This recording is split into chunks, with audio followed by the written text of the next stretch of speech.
hallowed be thy name. Thy kingdom come, thy will be done, on earth as it is in heaven. Give us this day our daily bread, and forgive us our debts as we forgive our debtors. Lead us not into temptation, but deliver us from evil. For thine is the kingdom, and the power, and the glory, forever. Amen.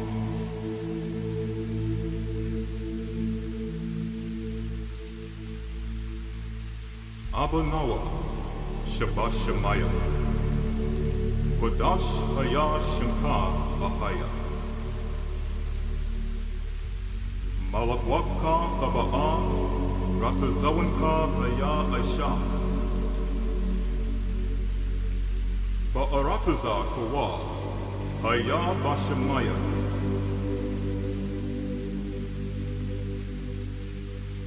the thunder Noah, Lacham Kau Yawam, Wasalak Noah, Kawat Waf Noah, Hasalak Noah, Kawat Waf Yanawa Wala'a, Kabayak Noah, Anasaya one above, Awashai Noah, Manrai Kayalaka, Kamalakwa Waha Allah, Bahathapa Arak, La Iwalamyam, Aman.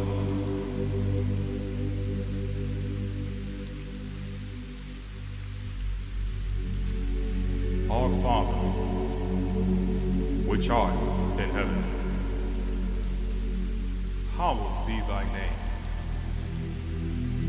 Thy kingdom come, thy will be done,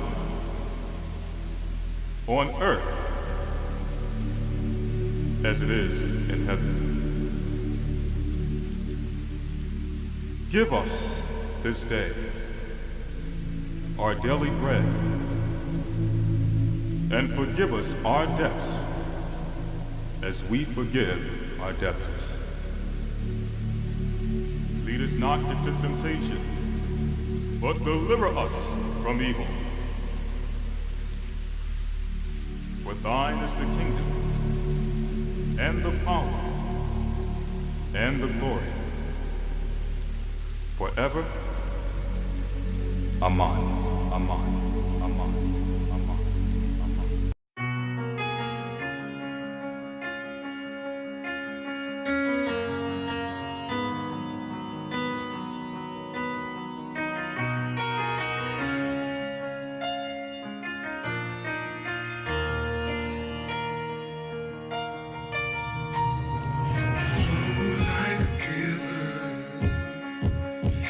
Your blessings fall like rain.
Like a tree with no oxygen,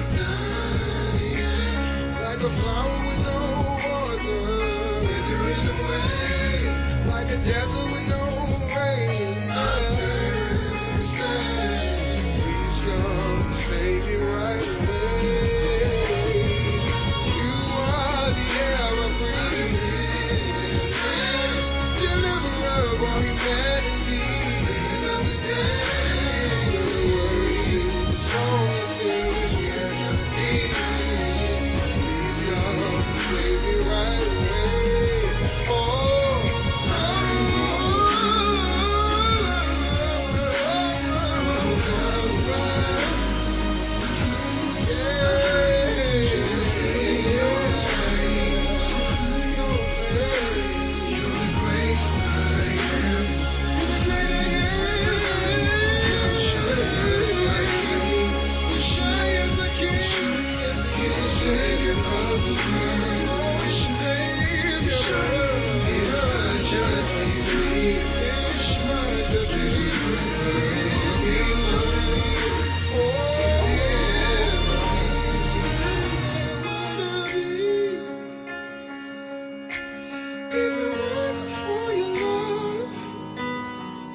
The Bible.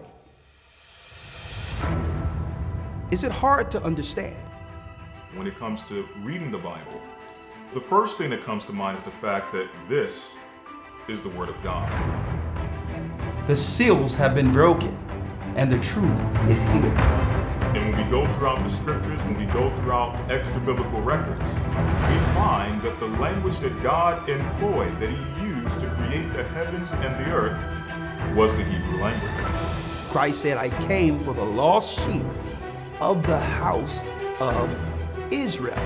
But yet no one, no religious leader, no religious church out there anywhere can now identify the 12 tribes of Israel. Can we? God is quite simple, but it seems as if man makes understanding Him hard. What are those mysteries? The truth of your book and the truth will make you free.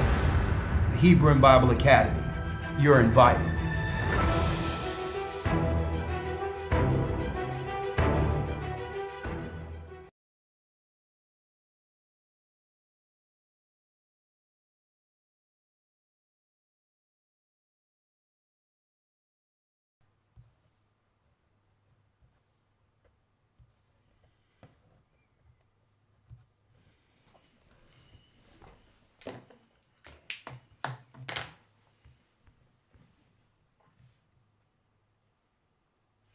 Shabbat Shalom, brothers and sisters. We're the elders of the Gathered of Christ Church. I'm Elder Ricard Shiar along with Elder Lawyer here for our weekly Sabbath service.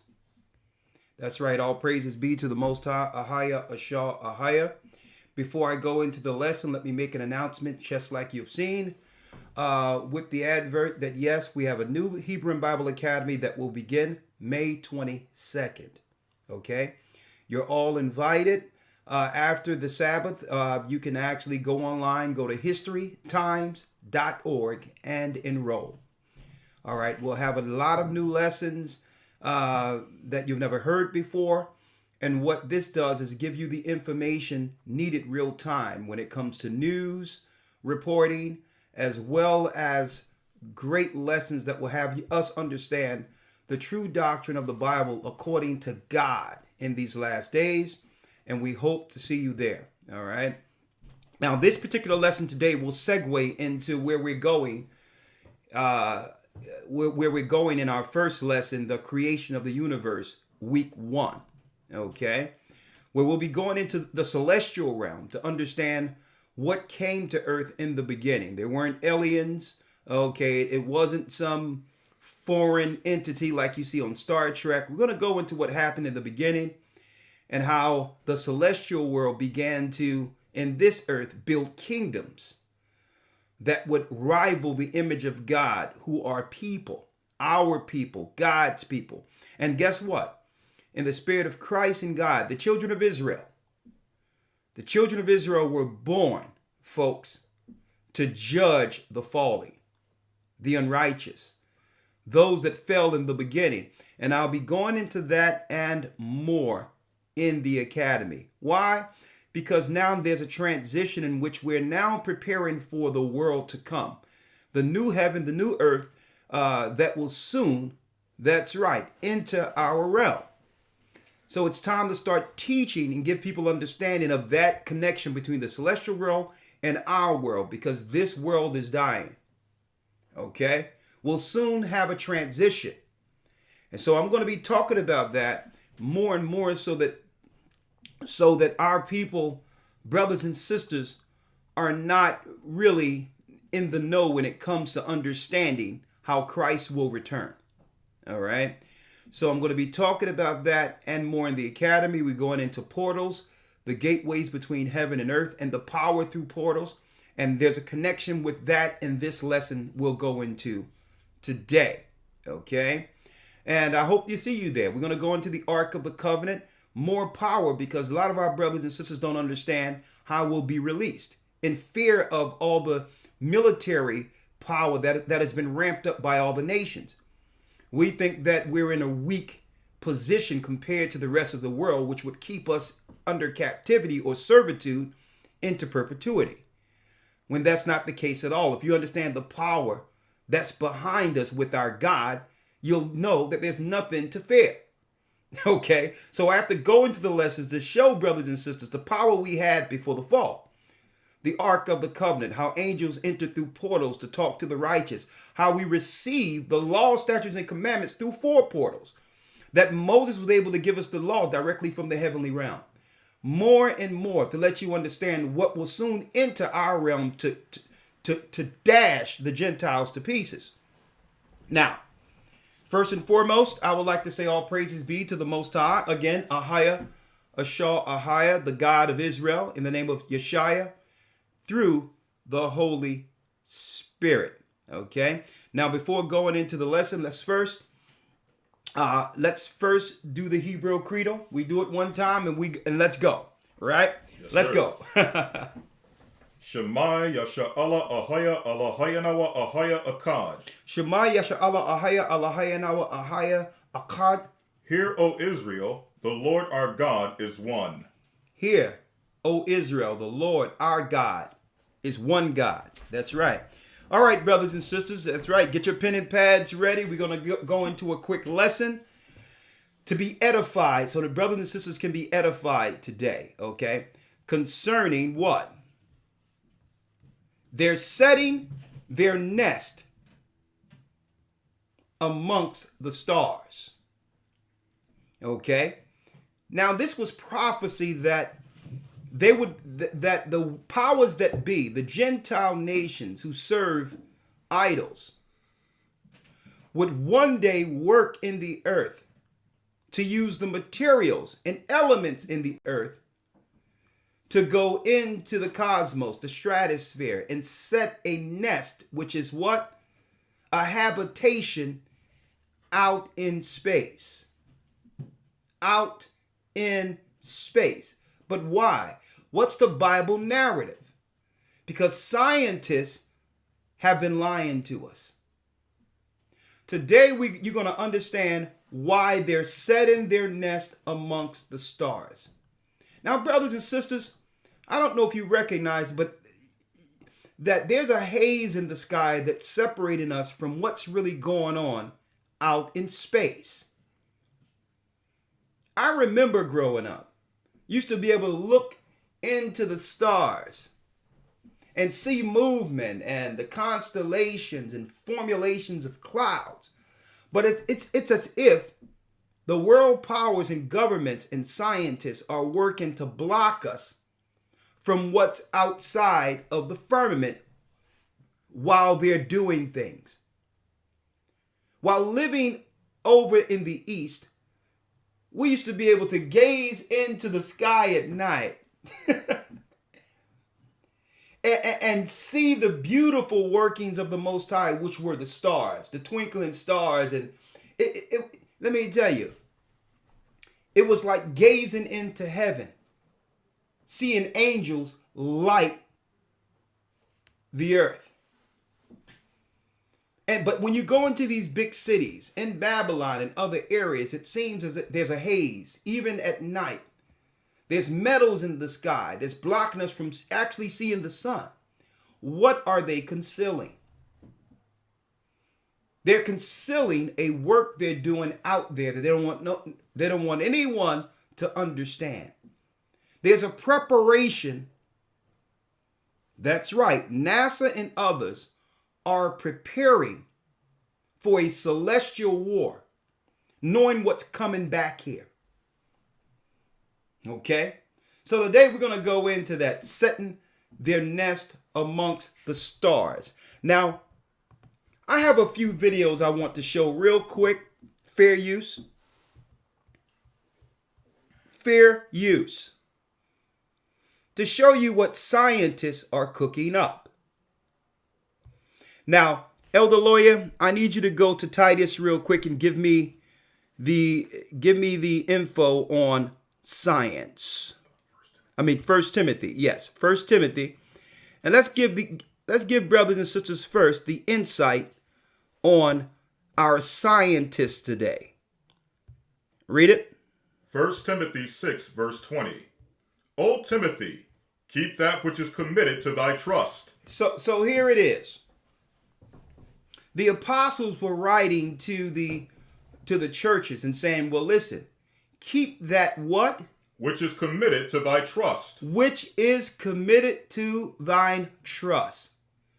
Which was the gospel and works of Christ. The understanding of all according to the Son of God. Listen clearly. Avoiding profane and vain babblings. Avoiding profane and vain babblings. That's philosophy. Things that has no worth.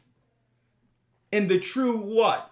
In the true narrative or the true construct of earth while we're here. Do not get sidetracked, right? Profane and vain talking. By who? Read.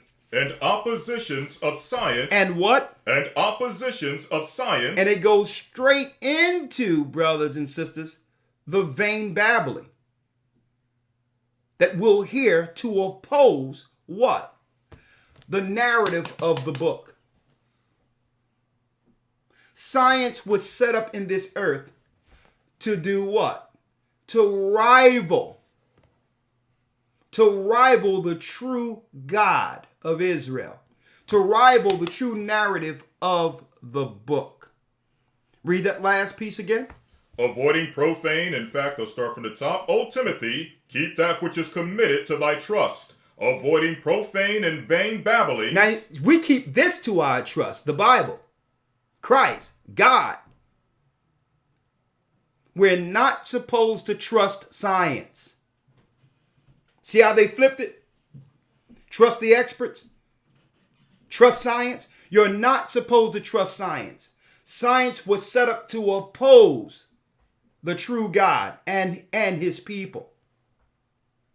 Read. Avoiding profane and vain babblings, and oppositions of science falsely so called, which some professing have erred concerning the faith. And this will make you err concerning the faith of God. Science would have us question the Bible's narrative. Science was set up, folks. Modern day science was set up by Satanists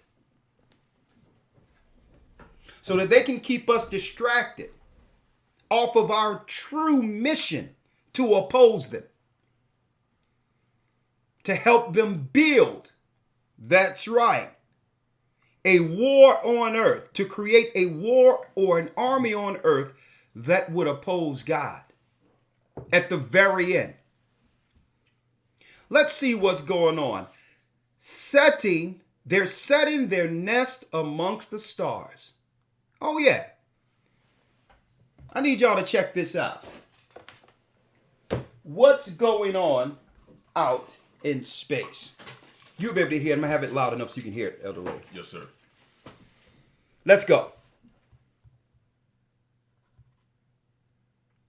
First and foremost, the Bible tells us not to trust science or scientists. Okay? Straight out. If they parade them on TV and tell them trust the experts, guess what? Christ says don't trust them. Let's read it. Let's look at this real quick. What are we seeing here? What are we witnessing here? Scientists to restart what? CERN. Colliders. The hunt for dark matter. So scientists, folks, are hunting something. Esau, the cunning hunter. Now we're going to find out what dark matter they're out in space attempting to hunt. I wonder who or what is that dark matter? Could it be the same dark matter they're targeting here on Earth? Huh? Scientists to restart the CERN colliders for dark matter. As of April 20th, brothers and sisters, while they're blocking out the sky. There's a lot of stuff going on out there. Look at this, fair use.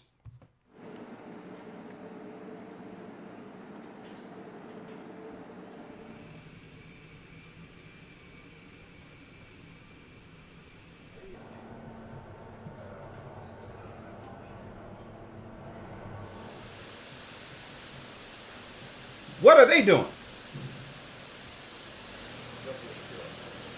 Yeah, after 3 years of long shutdown, we are all very, very keen on getting the excavator running again. Of course, this comes with a certain sense of tension, nervousness. Is everything going well? And will it all work as we expect? There are always risks when you warm up and cool down a machine from room temperature down to minus 270 degrees, because materials shrink, etc., etc. Did all this go right? And this will only know in the end if the beam goes around. So that's a very, very exciting moment. Look at this, folks. What are they doing? What are they doing?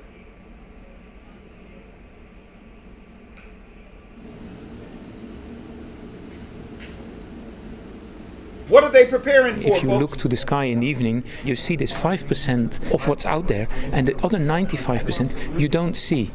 And this is for us what we call the black matter. And we hope to be able to discover hints of the existence and how to look for it, also with the LHC.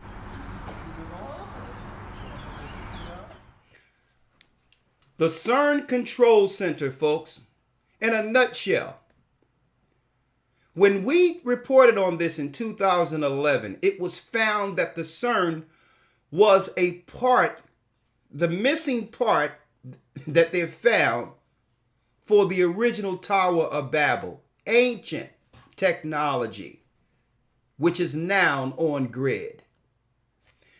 But they're distracting us, right? Let's see what's going on. They're distracting us with everything on what we're seeing here on Earth.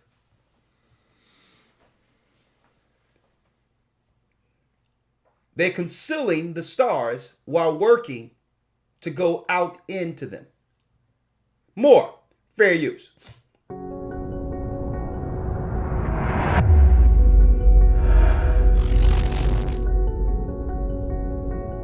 Science.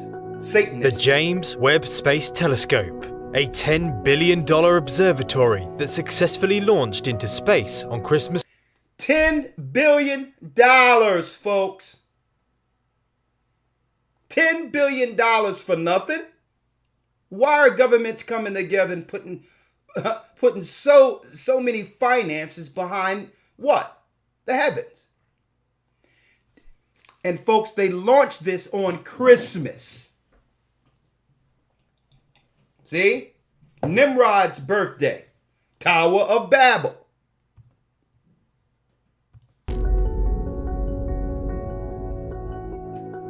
The James Webb Space Telescope, a $10 billion observatory that successfully launched into space on Christmas Day last year. Ever since it launched, the world has been waiting to see its first images. Images that, according to NASA, will deliver us a new view of the cosmos. Although we still have to wait a few months until we start to see these unprecedented views, Now, folks, they're telling us that the world been waiting for this. For them to be able to look into the cosmos. Is this something you've been waiting for? He says the world been waiting for this. Right. We ducking coals here on Earth. Right? They got us distracted looking at everybody else as the enemy, looking at people with masks on. It was like one big emergency ward, simple as the days old, and these are the things they're dealing with. The world is distracted. Gas Right? prices. Huh? We're living in crisis right now. I said gas prices. Yeah, you look at the gas prices. Yeah. That's what we focused on. We focus on $10 a gallon for gas. And they talking about the world have been waiting for this. Right.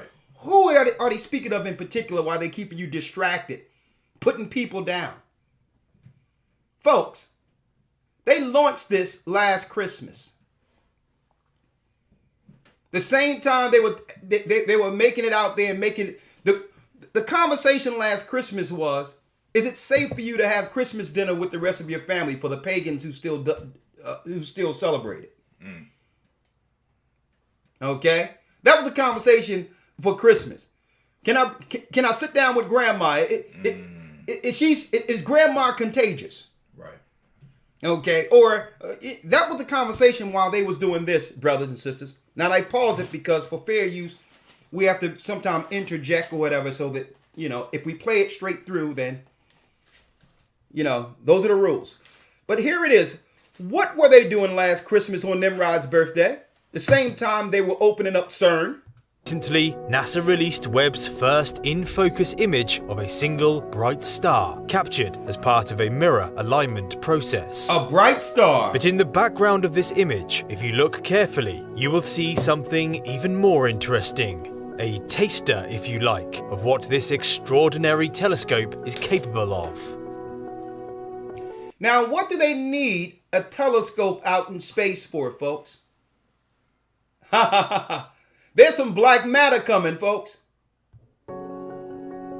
While some of the largest ground-based telescopes on Earth use segmented primary mirrors, Webb is the first telescope in space to use this design. The 21-foot or 6.5-meter gold-covered mirror was far too big to fit inside of a rocket fairing, however, and so it had to be folded up for launch. After Webb successfully made it into space, the 18 hexagonal beryllium mirror segments that make up the primary mirror then unfolded. But for the telescope to work properly, all of these segments have to be aligned with extraordinary precision. Aligning each segment into one smooth reflecting surface was one of the most important tasks the Webb control team had to tackle since the telescope launched. According to NASA's recent news conference, however, the primary mirror is now fully aligned within a fraction of the width of a human hair and performing even better than expected. Although many other alignment steps and tests need completing before Webb ultimately delivers the new view of the cosmos, this fully focused image is the highest resolution infrared image ever taken from space, providing us with a tiny glimpse of how powerful Webb is. The star at the centre is called 2MASS J17554042 plus 6551277. And although it is the brightest thing in the image, emanating streams of light across the universe, it is nothing particularly special. It is just a generic, anonymous star with the right level of brightness used to make sure that the mirror alignment is precise enough. Oh, could this be an artificial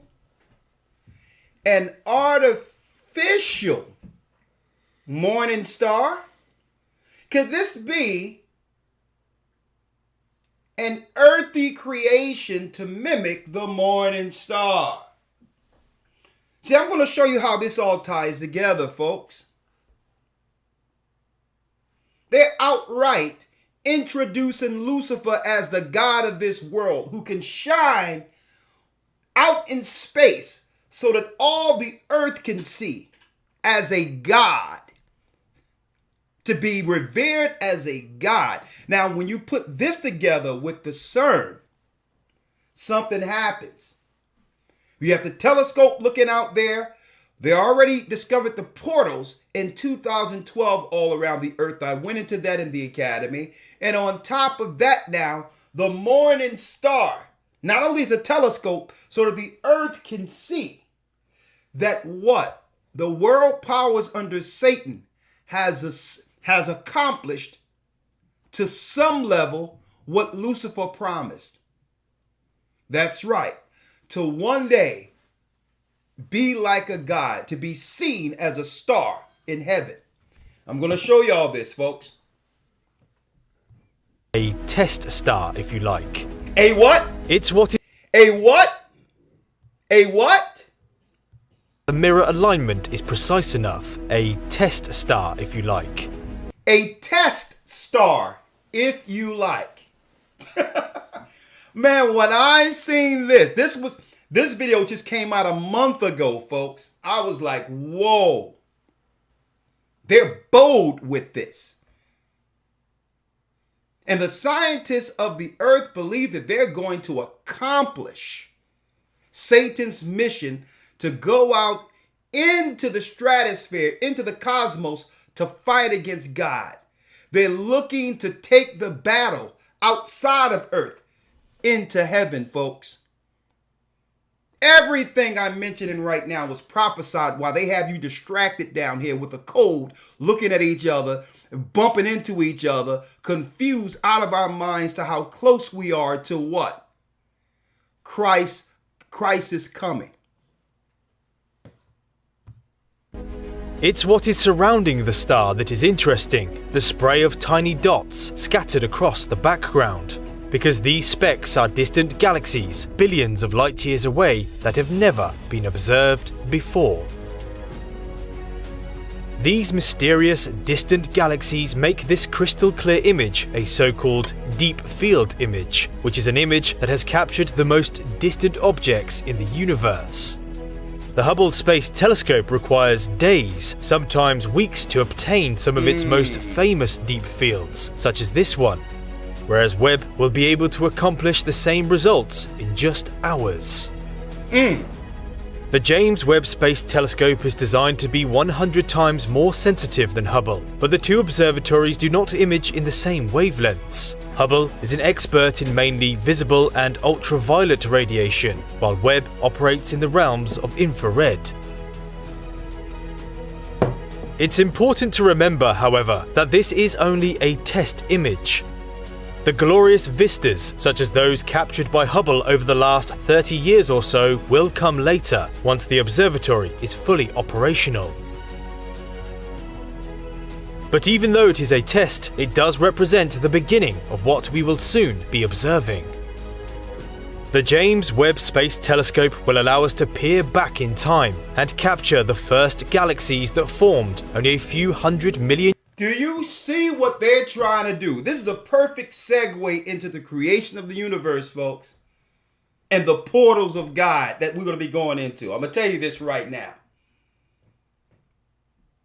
That's right, folks. They're looking to warp space and time with their machines to be able to go back in time, listen, Listen. But even though it is a test, it does represent the beginning of what we will soon be observing.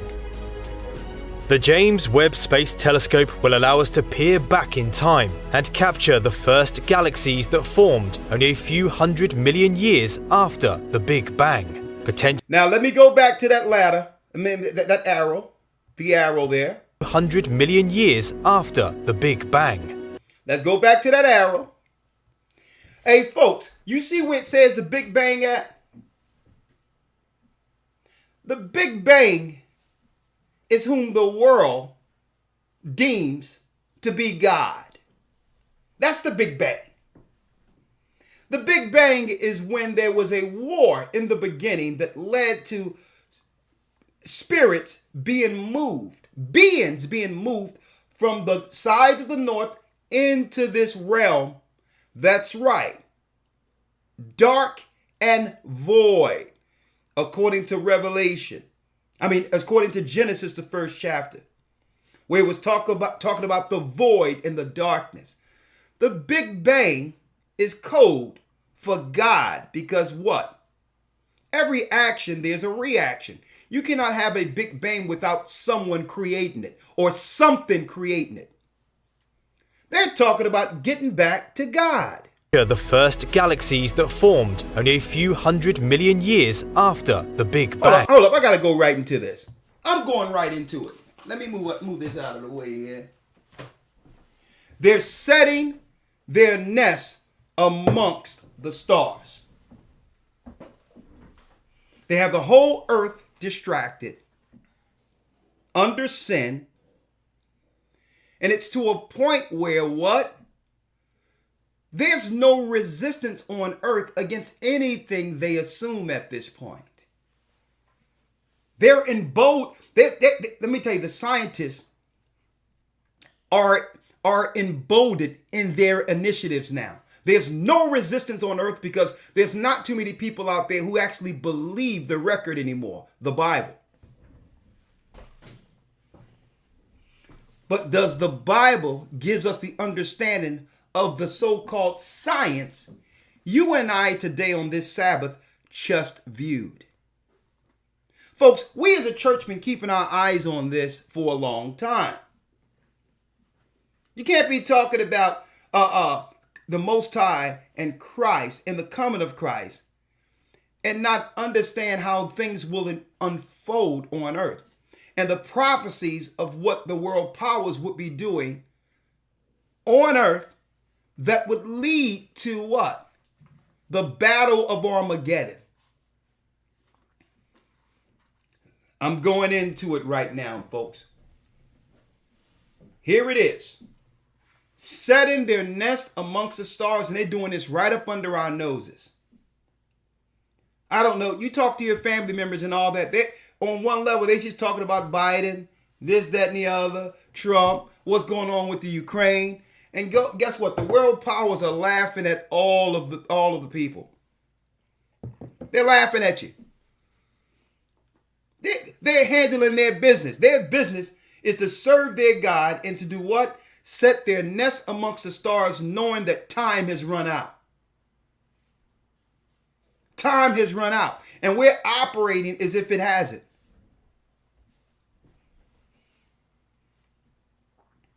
Okay? And they're putting all of their life source and spirit behind their God's initiative. But where are we placing our spirit? In our energy. Is our energy going on the right side of justice in preparation for Christ's coming? Because I'll tell you, these scientists, I'm going to tell you, if we were more fervent and zealous as scientists, as the scientists are in accomplishing their mission, we'll be saved already. They're putting their resources, their own lives, their spirit, everything in accomplishing this mission to set their nest among the stars. Let's go, Elder Lawyer. Let's go straight to, real quick, Lucifer, the morning star. Isaiah 14, verse 12. Come on.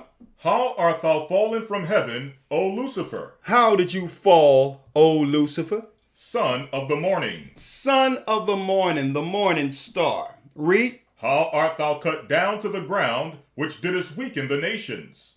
How did you get cut down to the ground? Who did what? Weaken the nations. Satan's mission is to weaken the nations, folks. To weaken us. And not just Israel. All races of people. It's his power to make them weak so that they could do what? Fall into what? A servitude mode. And look at this weakling who was hurled to this earth as a god. To put up mankind in a compromised, weak position when man was made and emboldened by God on earth to one day judge him. Read. 13.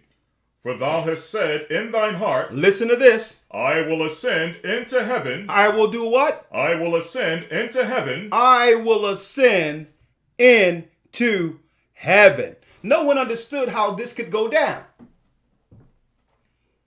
No one understood the science that would be behind this particular prophecy. The materials in earth that would need to be used with people born in the earth, severed from other people to help him accomplish this. Literally. This is not metaphorical. This is literal. Read that last piece again, Elder Lawyer. I will ascend into heaven.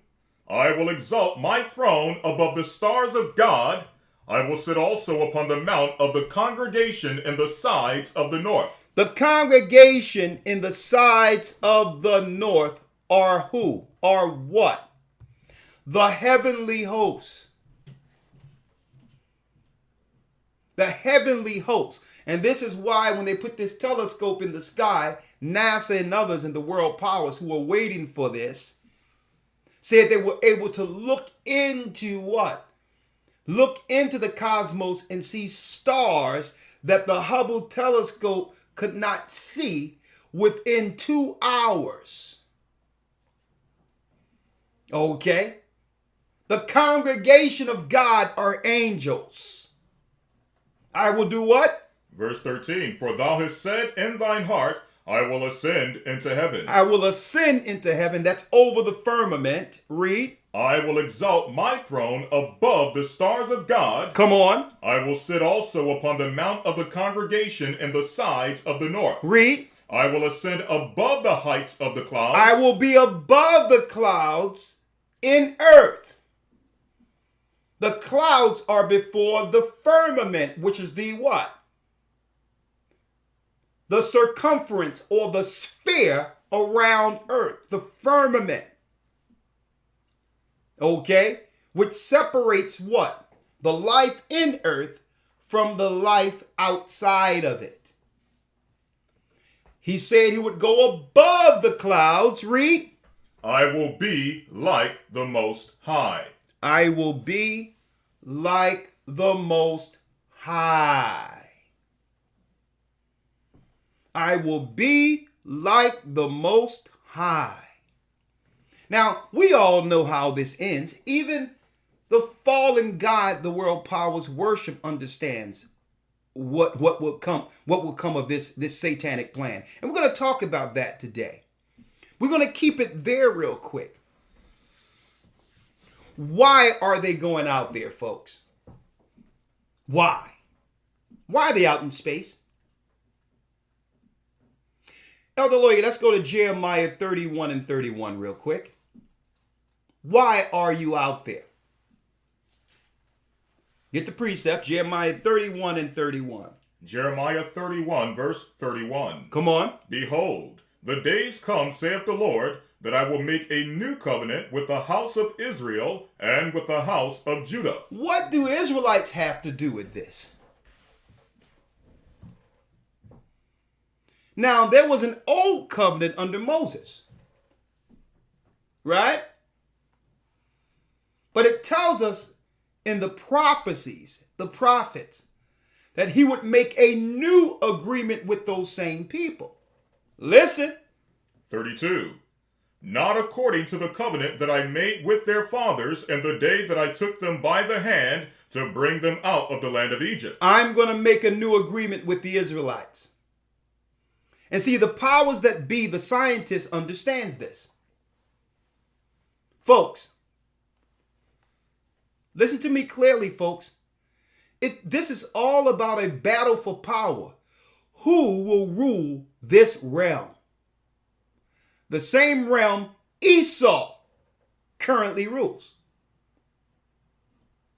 You notice how they said, he showed how they need to put this technology out in space so that they can look back in time and get back to the original spirit that created everything, that caused the Big Bang.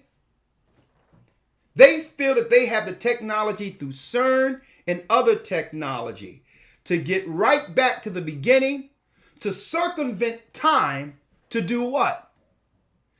To change what happened in the beginning, folks.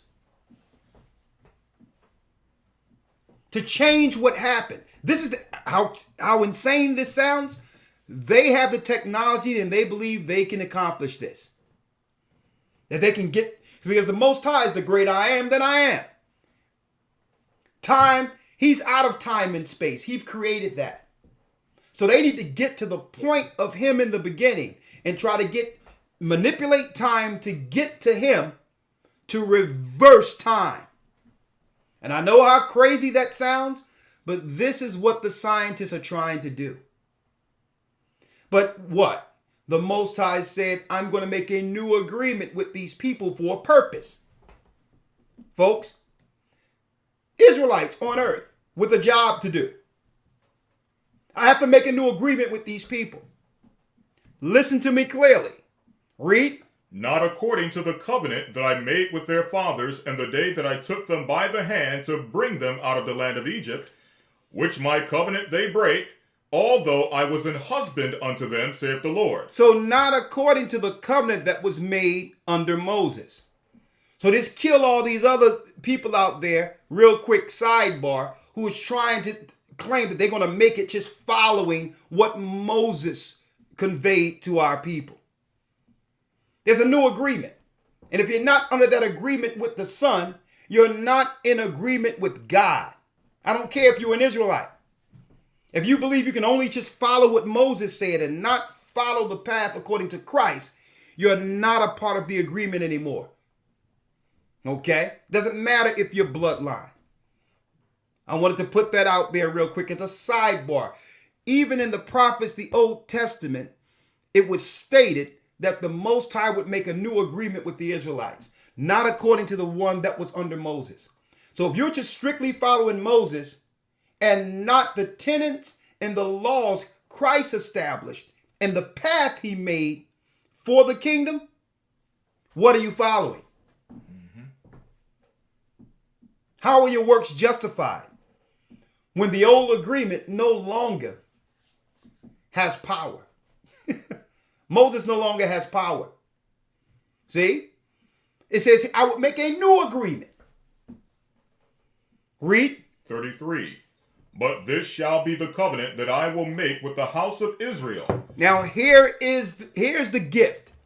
Here's the agreement like we received by Moses on Mount Sinai. At Mount Sinai. Read. After those days, saith the Lord, I will put my law in their inward parts, and write it in their hearts, and will be their God, and they shall be my people. I will write it in their hearts, their minds. They'll be marked. I shall be their God, and they shall be my people. Now, how does this begin? That is a metamorphosis in which we put down sin, baptize, and receive that spirit, that mark. And at that point, it's an agreement. Agreed upon, that's right, from the heavens. When Christ came out of that water, a spirit lighted down on him, and the Most High said, a proclamation before the earth, this is my Son, whom I'm well pleased. before Christ's death, during the transfiguration, the disciples witnessed Christ in the middle with Moses and Elijah on either side. And it says, the disciple says, this is good. We can make 3 tabernacles. No, at the end, the Father said, nah, my son, follow him. He's the one. You cannot make a tabernacle for Moses or Elijah. The straight path. Mm-hmm. The new covenant. The agreement. The only way to make it to the point of what? You got it. Purpose and rulership after the fall of Edom. Listen to what I'm showing you here. Now, this is in the prophets, what I'm reading here in Jeremiah, that he would make a new agreement. The Most High is bound by his word. When the word goes out, it doesn't come back void, right? Listen to this. 34.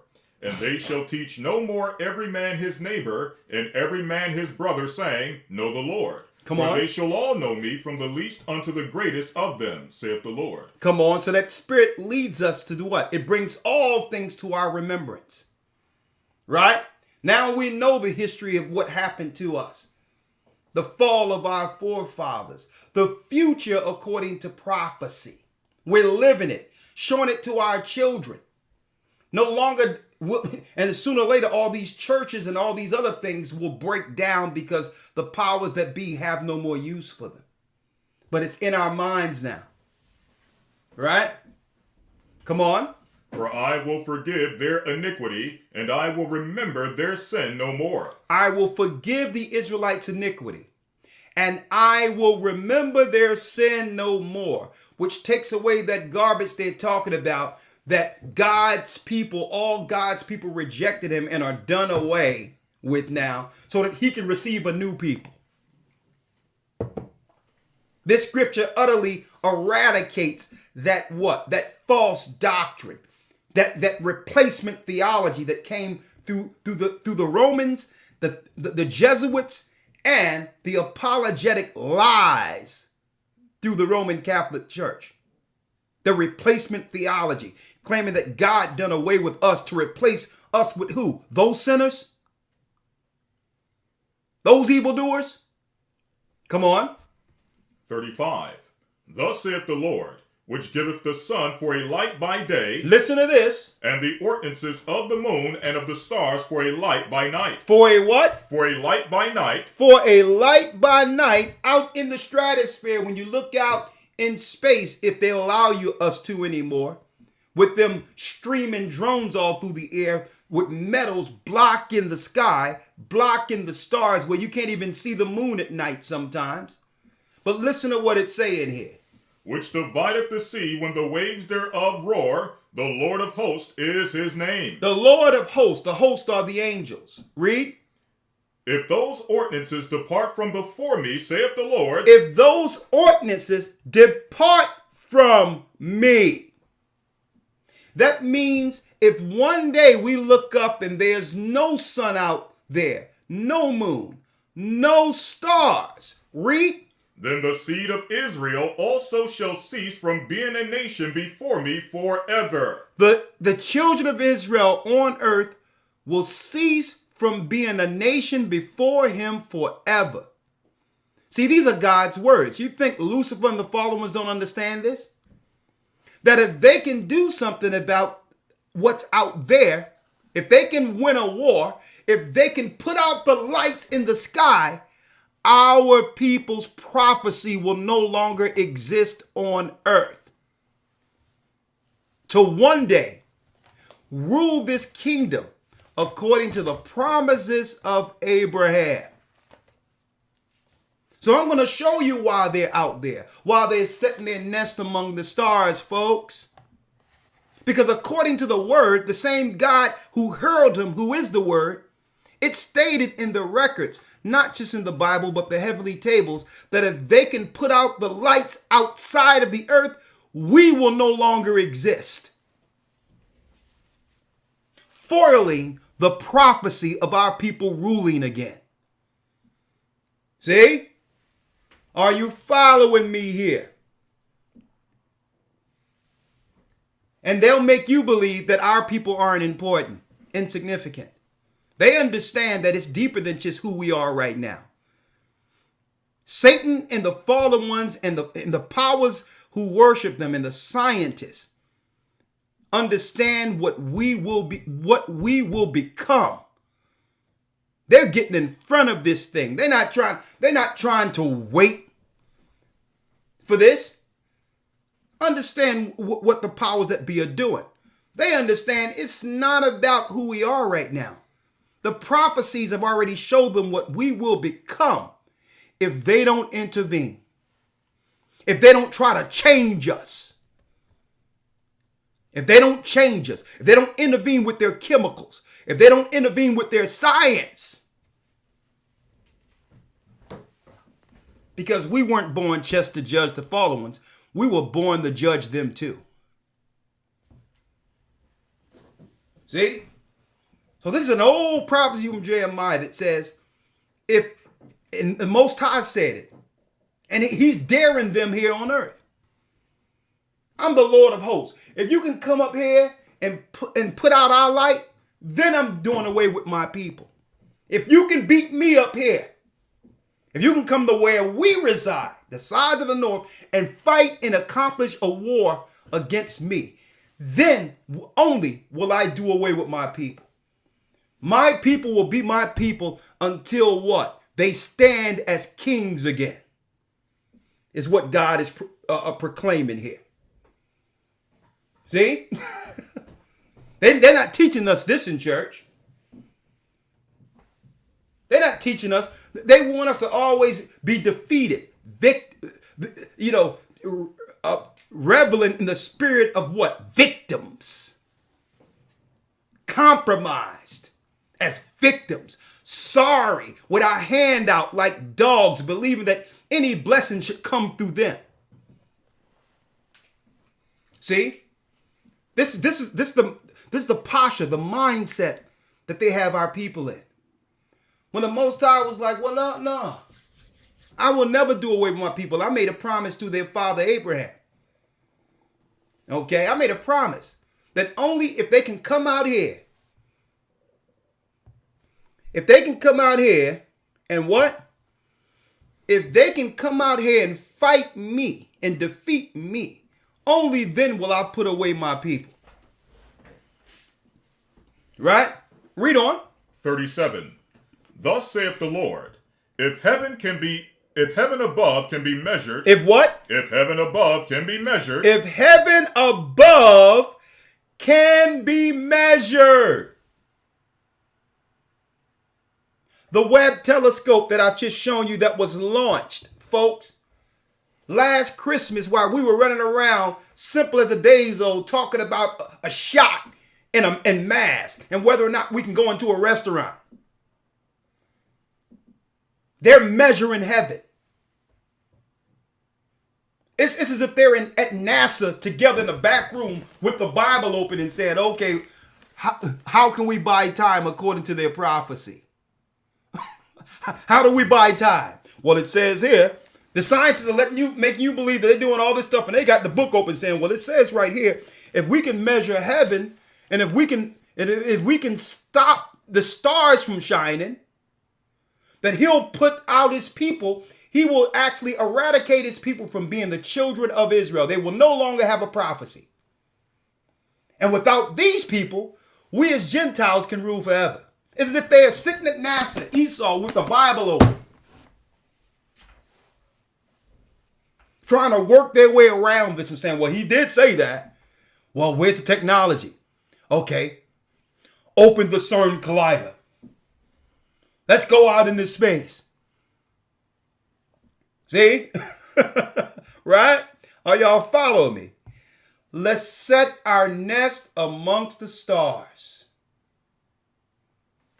Right? Y'all need to understand what's going on here, folks. Man, we had our eye on this for a long time. We understand that this thing is way deeper than us, the slave ships, and, oh, Lord, the white man cut off my foot. we going into captivity. Woe is me. I used to bale cotton. Nah, that's not the gospel. That's low level looking. What the white man did, and one day I'm going to pay the white man back. Nah, we've been looking at this for a long time. That's low level stuff, folks.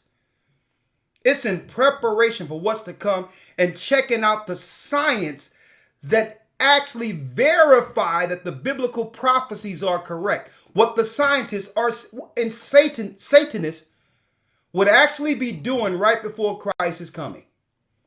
They would be setting their nests amongst the stars, deceiving the people, making people believe that they're going to Mars and try to get some red dirt to test if there's water there and all that. And all of our tax money and all that is going to this military apparatus is actually funding a program to fight against God, which is prophecy, to fight against what's out in space.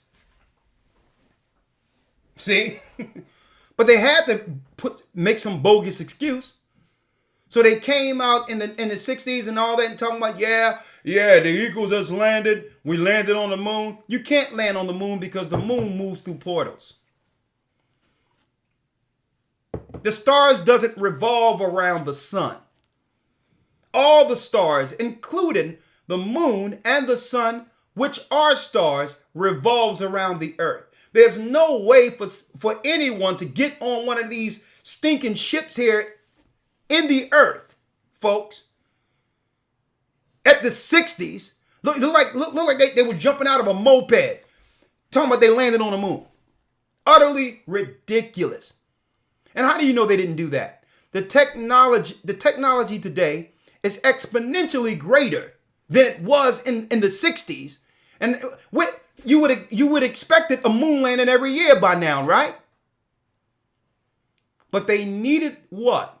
To deceive the earth so that they can actually, folks, explain off all this money that's going into a proverbial black hole, which is what? Space exploration. See? They had to give a tidy excuse of why they're launching satellites and all these things out there. So they lied to the people so that we can just take our tax money and all that and just work towards them building their tower against God to fight against what? The heavenly hosts. Finish reading, Elder Lawyer. 37. Thus saith the Lord, if heaven above can be measured, and the foundations of the earth searched out beneath. If they can search out the what? If the foundations of the earth searched out beneath. Come on. I will also cast off all the seed of Israel for all that they have done, saith the Lord. And then I will cast off all the seed of Israel for all they have done, saith the Lord. So they're on earth looking at us growing, folks. Seeing that the lie through religion no longer works. They've been pushing sin so that we can destroy ourselves, incentivizing sin because why? They hate the prophecy concerning us. It's not as if some of them do, but they don't just hate us personally and all that. There's a reason behind it. The future. They can't see themselves serving the same people they once destroyed, that they once conspired against. And now there's an awakening that and guess what? There's an awakening that none of them can do anything about. That's also prophetic. That's also in this word. So they say, man, how can we do it? They leaving Islam, they leaving the churches. I mean, they're wearing their crowns now. They're wearing mitris. Their God, the God of Israel, the God of Abraham, Isaac, Jacob, is speaking to his people again. Well, listen, let's get up out of there. Let's get up out of here. Let's get out in space and prepare this war. Because it said if we can search out everything out there, and if we can discover the depths of the earth, what? I will put off them. Then the Most High would fulfill his oath and do what? Read that last piece again, Elder Lawyer. It says if heaven above can be measured. If they can measure out in heaven. And the foundations of the earth searched out beneath. And they can search out all the earth beneath in measure. Read. I will also cast off all the seed of Israel for all that they have done, saith the Lord. And then I'll put all Israel's sins in a balance and judge them for it. Everything they have done, all the wickedness they have done throughout history, not appreciating me, following the enemy against me, fighting against my own people. All of these things can be forgiven. So if Satan and his angels and the scientists can do this, then I'll judge my people for all they have done, and Israel will no longer exist. By default, Esau will rule forever. If this can be accomplished. Read, come on. Just sit on that. Now, Elder Lawyer, let's go into the book of Job real quick.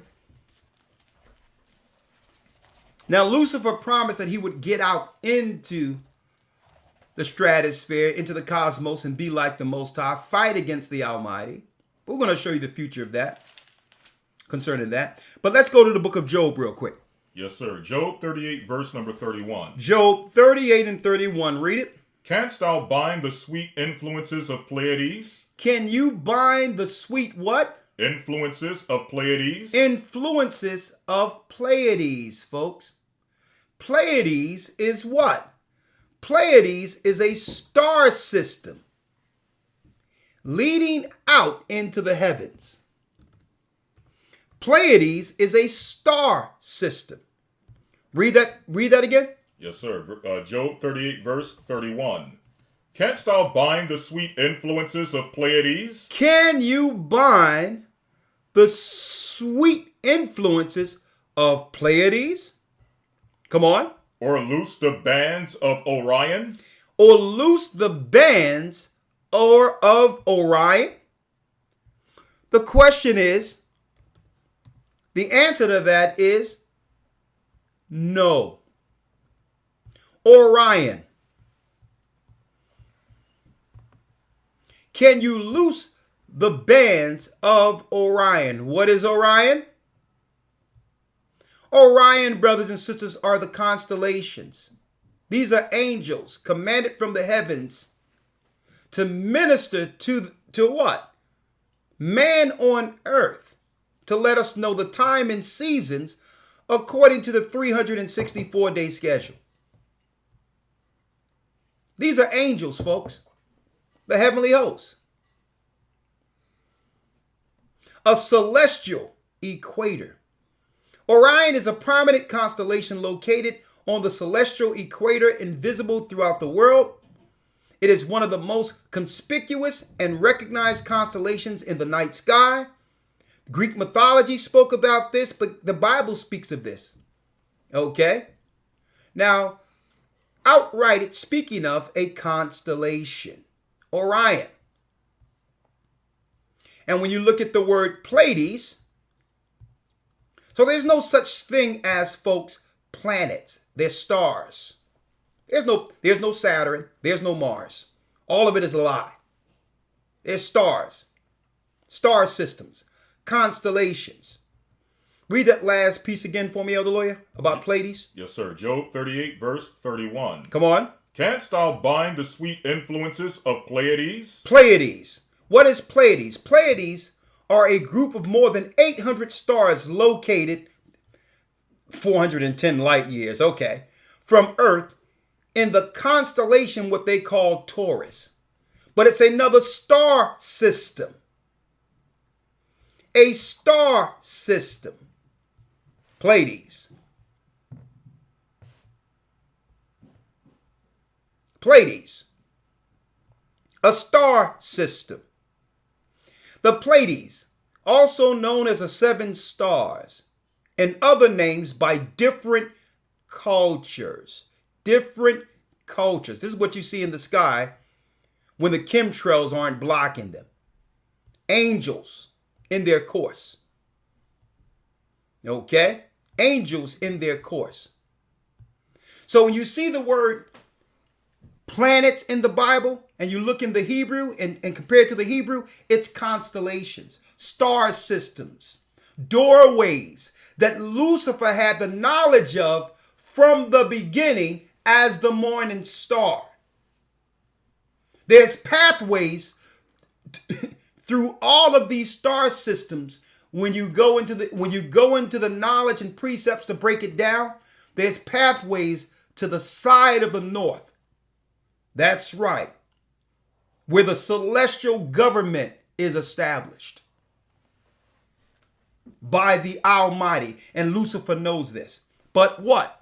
The technology in earth would do what? It would take them long periods with regular technology to get there. It was an impossibility unless they can come up with technology that can do what? Bend time to go through the space systems or the star systems at warp speed. At warp speed. This is what they're planning, folks, and they've already turned on the technology. But the problem is, and we've noticed this, and here's the drawback they have on Earth with turning on the technology. It throws the whole Earth out of course. When it comes to weather patterns, storm systems, all of that, in order for them to, when they turn this stuff on, it throws the whole Earth out of whack. And see, and this is why the more they turn this on to get out there, setting their nest among the stars, the more inordinate patterns of weather we'll have, the more earthquakes, the more storms, all of that. And to them, that's just what? That's just an effect, a side effect that they must endure, weighing the alternative, our people rising. So you're going to hear them climate change and all this stuff when really they're turning these machines on, folks, getting ready. The question is, they're getting ready for this fight. But what are we doing? They're getting ready. They know something is coming. I'm going to show you what. Dark matter. Read that last piece again, Elder Lord. Job 38, verse 31.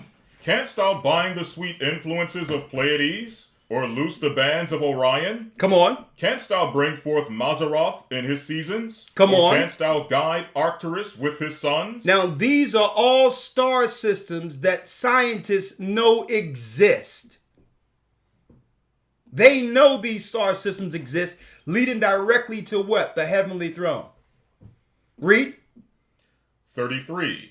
Knowest thou the ordinances of heaven? Knowest thou the ordinance of heaven? The orders of the heavens? Come on. Canst thou set the dominion thereof in the earth? That's it on that. Can thou set the dominion thereof on earth? So only the Most High, who controls all of these star systems, can do this. And that's why he's stating, can man do this? Can you do that? Y'all can't even get through one star system, and I created them all. Mm-hmm. So Lucifer knows what he's up against. He has to trick people into serving him as scientists and incentivizing them to use the technology on earth that's destroying the earth in order for him to get off of it. Setting their nest amongst the stars. Elder Lawyer, now let's now go to Job 20 20 and 8. Job 20, verse 8. Come on. He shall fly away as a dream. No, Job 20 and 6, excuse me. 20 and 6. Yes, 20 and 6. Job 20, verse 6. Though his excellency mount up to the heavens. Though his excellency mount up to the heavens, mounting up to the heavens, going out in space, read. And his head reach unto the clouds. And his head reach unto the clouds, read. Yet he shall perish forever like his own dung. They which have seen him shall say, where is he? Look, the future, and I'm going to go into that a little later in this lesson. It's speaking of Lucifer. It's speaking of the scientists. It's speaking of NASA. Though his excellency mount up like the Tower of Babel, folks, to the heavens, even though they're out there. Even though they are out there using the CERN technology, even though they're out there. Read it again, Elder Lawyer. Though his excellency mount up to the heavens, Mount up to the heavens, read. and his head reach unto the clouds, yet he shall perish forever like his own dung. They which have seen him shall say, where is he? Though they who seen him, that's right, Lucifer is the god of this world. He communicates with the top wizards of this world, the top diplomats of this world, like your Dalai Lama, like your wizard called priest Pope, like your top imams under what? The Islamic faith. He communicates with them, folks. And they're going to look on him and say, what? Read. Where is he? Where is he? Where's the guy who deceived us for playing on the wrong team? Where is this character who came here and deceived us into believing that the true God, the God of Israel, the God who sent Christ, didn't exist? And we trusted science over this God? This little cooked up science here on earth. We've deceived ourselves, and without understanding the power of the God of this universe, and sided with a loser. At the very end, they're gonna look like, where's this worm at? Where's this serpent? We sided on the wrong team. Right? Elder Lawyer. Yes, sir. Now let's go to the book of Obadiah real quick. The book of Obadiah to show you, Satan's partner in crime. Who would help him set his nest amongst the stars? Or do we even have to pronounce who that character? Right?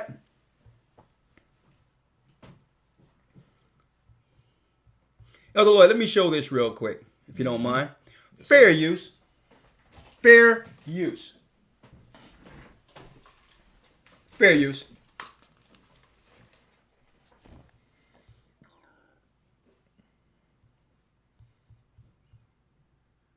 Discoveries that only help to demonstrate how little we truly know about the universe that surrounds us. So today, here at Unexplained Mysteries, we will be going over 3 recent scientific discoveries.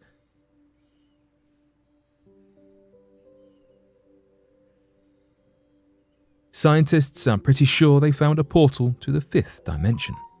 It says they found a portal, brothers and sisters, to the 5th dimension. Scientists believe they may have found more clues to a possible 5th dimension, which helps in trying to find an explanation for dark matter. To help them find an explanation for dark matter. Dark matter is hard to detect, as it doesn't emit any visible light or energy. Scientists are adamant that this unseen force is a dominant ingredient that makes up the universe. There's an unseen force scientists are trying to find. At the same time, as we stated from the beginning of the lawyer, these scientists claim there is no God. Mm-hmm. And does that make any sense? You're looking for something you can't see that you know exists, but use that same framework to question whether or not there is a God. Well, I didn't see him. He didn't exist. But you know dark matter exists and haven't seen it. Mm-hmm. But they know the dark matter is synonymous with what? Doorways. And the powers of the celestial, controlled by God himself. You think they don't know this? Every time you hear scientist, folks, replace the word with Satanist. It'll take it, let me tell you, it'll go a long way for you in making decisions going forward. If they put a scientist before you and the scientists are telling you to do something, move the word scientist out of the way and replace it with Satanist. It'll help you in making your future decisions. The supposed fifth dimension is currently understood as a dimension where gravity and electromagnetism combine.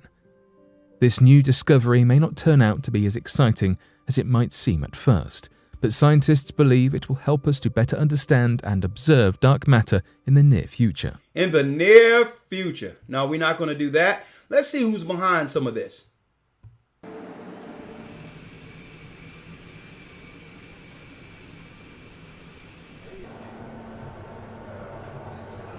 Who's behind this? And will it all work as we expect? There are always risks when you warm up and cool down a machine from room. Will it all work as we expect? We hope it work as we expect. Oh, he looks excited, don't he? He looks excited. Who's trying to break bad here on earth against God? Let's go to the book of Obadiah real quick, Elder Lawyer. Obadiah, verse 1. Yeah. The vision of Obadiah. Thus saith the Lord God concerning Edom. Concerning who? Concerning Edom. Concerning Edom. See?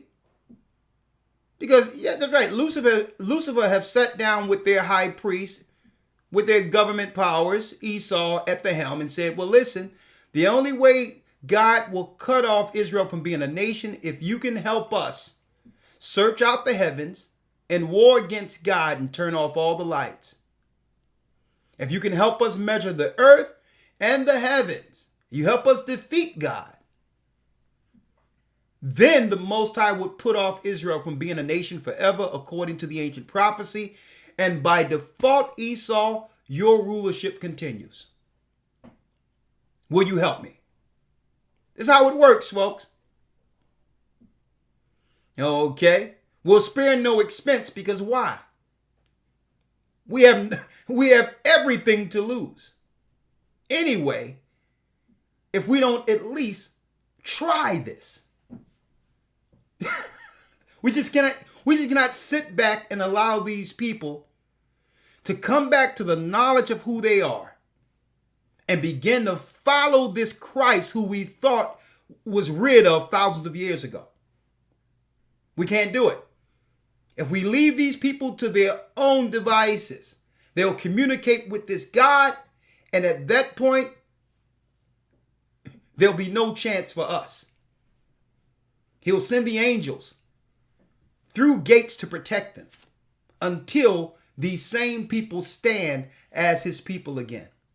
And you know they're going to judge us, right? So yeah, this is why this guy, ripping the whole earth together, turning on the machine, looks so excited right now. See? This is why this guy's excited. This Satanist here. See? So, but the Bible gives us an insight on Esau's thoughts. Okay? What happens when eventually you began to follow an insane God? A nutcase.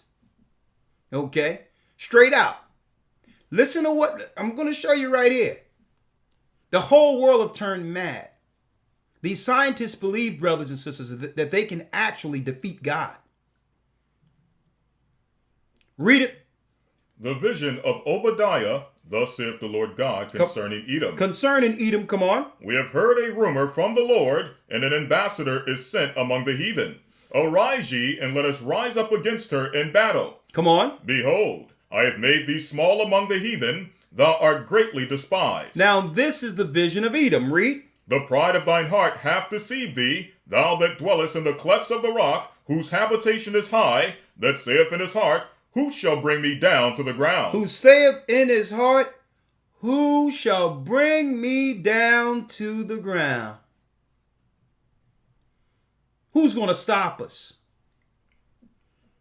Who can stop us? Read. Verse 4.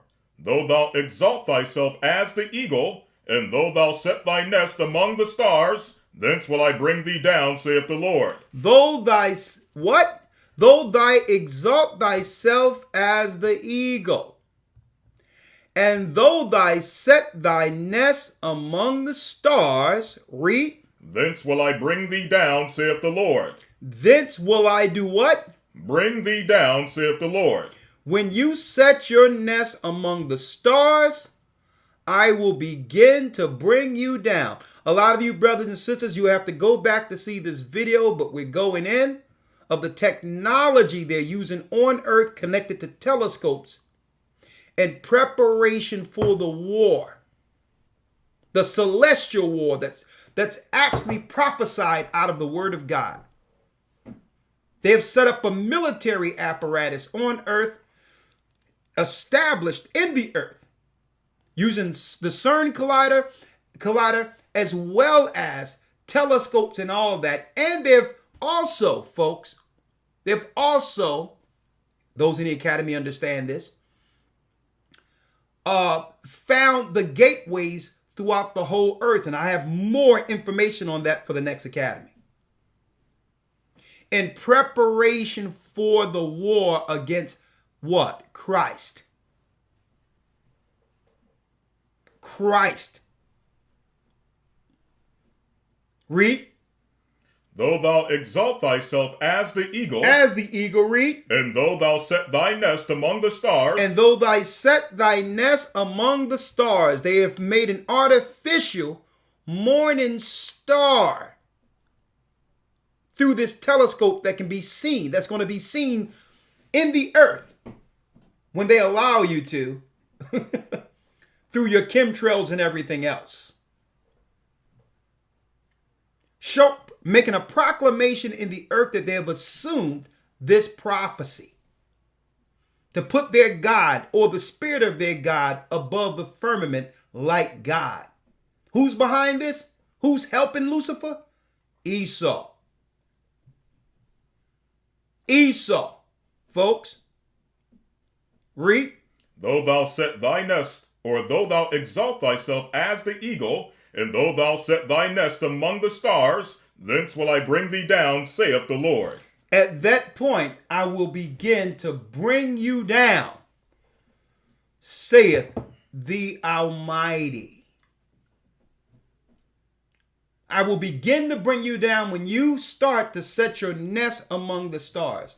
Now, you have Elon Musk also said that about 5 years ago, Elon Musk was discussing space travel and the technology to do so. Okay?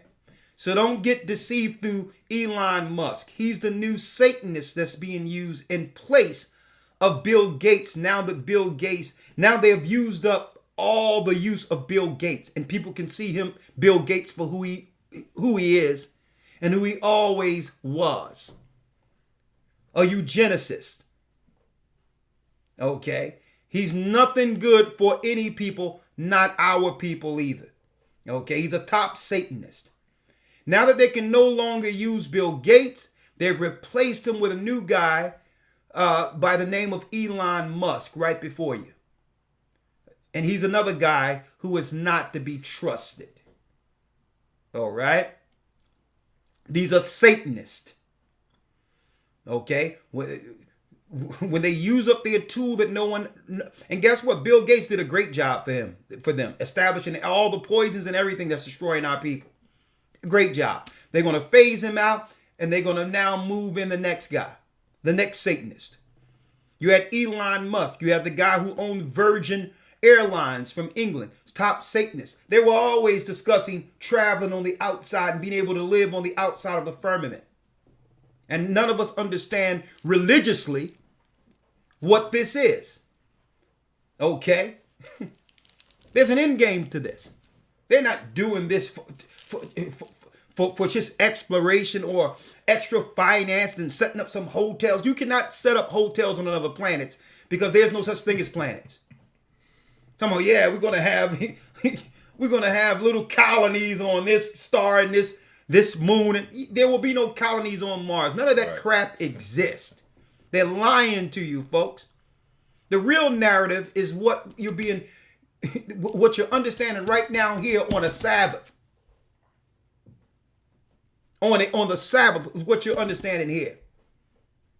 Okay. Now, the reason why they had to set up cities is so that they can have the masses of people under universities to be able to headhunt, to find out who was the high intellect in the earth amongst the rest of the population, so that they can sever them, turn them into scientists that can be used for this initiative in the last days. They needed these cities.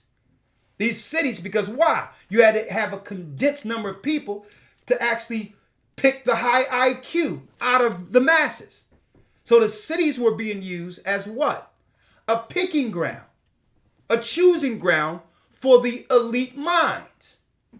Now that they have accomplished all of this, they don't need no more scientists anymore. They must now dismantle the cities. There's no use for them no more. They have accomplished the prophecy, folks.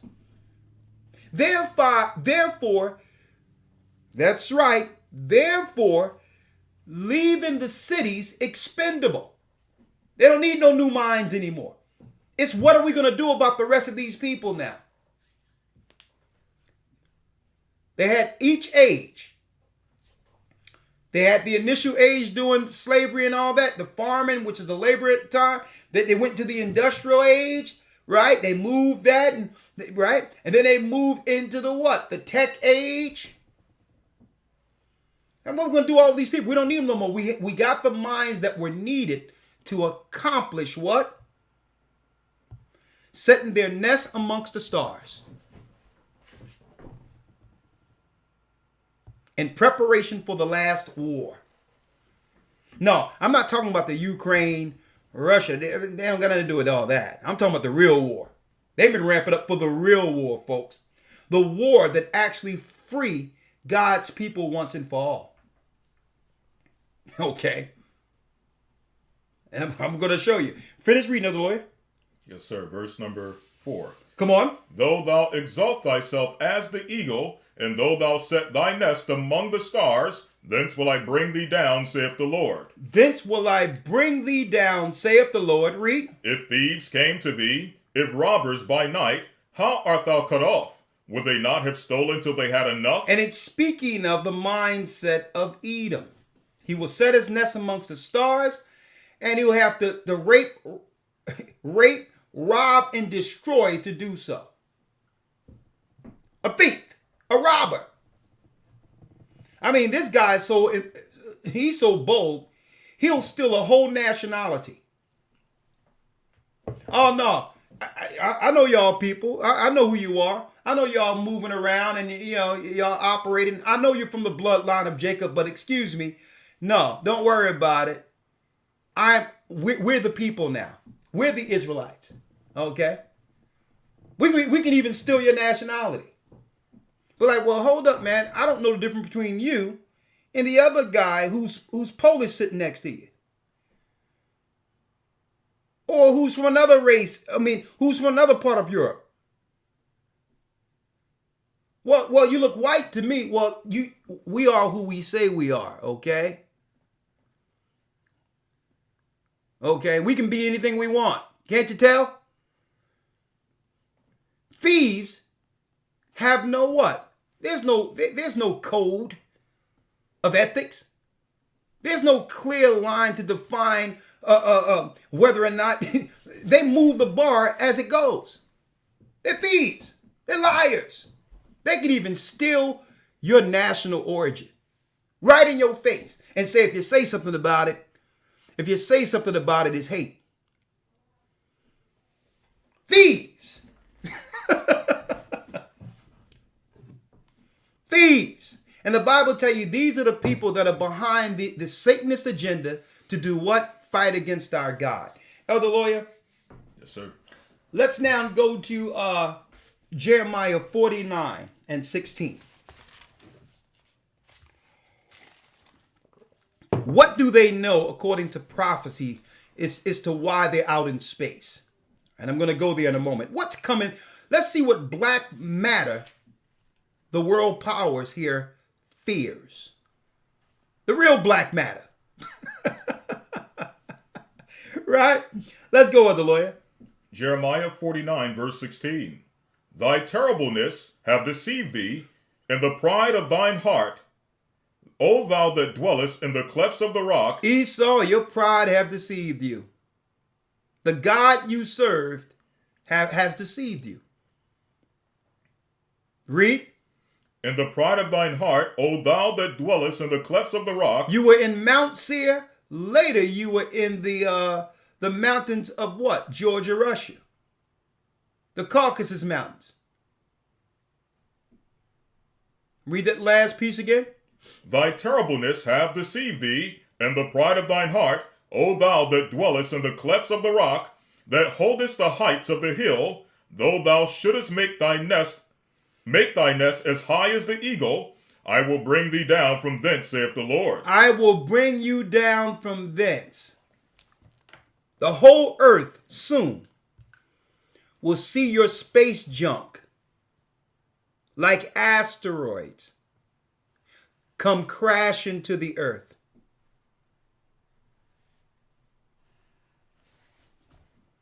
All your space junk is going to come down here first.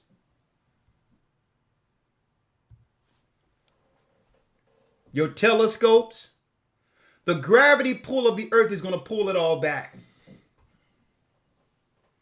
At the same time, that's right, at the same time that every eye shall see, your space junk is coming back here. You think you're going out there, but somebody is coming back here. And it says, the pride of your heart have deceived you, conspired against your brother Jacob up in that echo chamber called caves. Y'all been listening to yourselves too long. And y'all believe your science can defy the God of Israel. But we're going to give you the prophecies on what happens here. Elder Lawyer, let's go to Jeremiah 51:53, because Esau couldn't do it alone. And again, in the academy I'm going into, that's right, I have my records there, I got my books there, and we're going into the nations at the Tower of Babel. Okay, that's going to be a new lesson we're going to go into, because a lot of people don't know what race of people are who right now, in a time in which the earth is promoting the mixture of all people. So what I'm going to do, week 3 of the Hebrew and Bible Academy, I'm going into all the nations of the earth. Genesis 10 and Genesis 11. 9, 10, and 11, and showing all nations of the earth. We're going to pull up their names, and we're going to pull up their faces right next to them. So you can see every race of people in the earth. Ham, Shem, and Japheth. And what we're going to do at the very end of that, Psalms 83, and we're going to show you all the diplomats and the people that are still in the earth representing them, who are conspiring against us today, real time, 2022. You're going to realize it's the same races of people. And they're actually promoting race mixture so that we can identify the gene pool of all races of people who still have what? The same stock and race from the Tower of Babel. Week 3. All nations of people. We have to identify it. Don't forget. Paul even stated that end shall not come until that man of sin be revealed. We cannot, if we don't identify the races, we can identify the man of sin. So there will be no question when you go into a supermarket or you go down to a little 5 and 10 store where they got a little beer or whatever. You see a guy with a towel on his head, or you see a Sudanian sitting there, a real dark skin with yellow eyes and all that. And you looking at these people and be like, man, who are these people? you're going to know. It doesn't matter who you are. You're going to know every person when you see them. Every race of people in the earth you'll know. We're going to pull it up, their geography and their face. The nation of the man and woman from every race initially before the mixture. Week 3 of the Hebrew and Bible Academy, the nations at the Tower of Babel. Let's identify them all and let's identify the children of Israel. Okay? We need to do that because Esau isn't alone in this conspiracy. He's not by himself. He's just the helm, the head of it. Okay? Now let's go, Elder Lawyer. Jeremiah 51, verse number 53. Come on. Though Babylon should mount up to heaven, and though she should fortify the height of her strength, though Babylon shall mount up to heaven, which means, that's right, folks. Esau have recruited the top minds out of all races of people. The Indians, the Chinese, you're going to see them more so being promoted above all people right now because these are straight Satanists. Okay? Their top scientists are Satanists. And they were recruited to show you that's right. Those who are working directly with, before Esau was on the scene, folks, the races who were the original Babylonians have come to the forefront. So now in America, and folks, hey, make no bones about it. Immigration and all that stuff we seeing with all nations coming over, these people are being chosen for a purpose, a political purpose and a religious purpose against our people. Against our people. I'm going to read this and then we're going to take a short break and come right back. Read it. Yes, sir. Though Babylon should mount up to heaven, though Babylon shall mount up to heaven, and though she should fortify the height of her strength, she will fortify the height of her strength. Read. Yet from me shall spoilers come unto her, saith the Lord. But yet from me spoilers shall come upon her, saith the Most High. The Most High has a plan to spoil theirs. Right? I'm going to tell you, folks, it was written on the heavenly tables, which are the stars, and in the words of the prophets concerning them setting their nests amongst the stars, and eventually the judgment that would come. That's right. In the war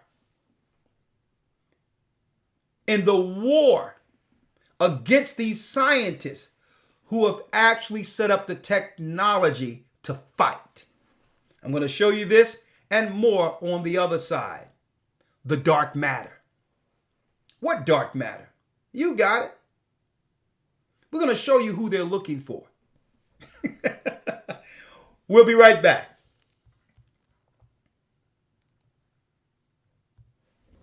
One second. Take a quick break. We'll be right back. The Bible. Is it hard to understand? When it comes to reading the Bible, the first thing that comes to mind is the fact that this is the Word of God. The seals have been broken, and the truth is here.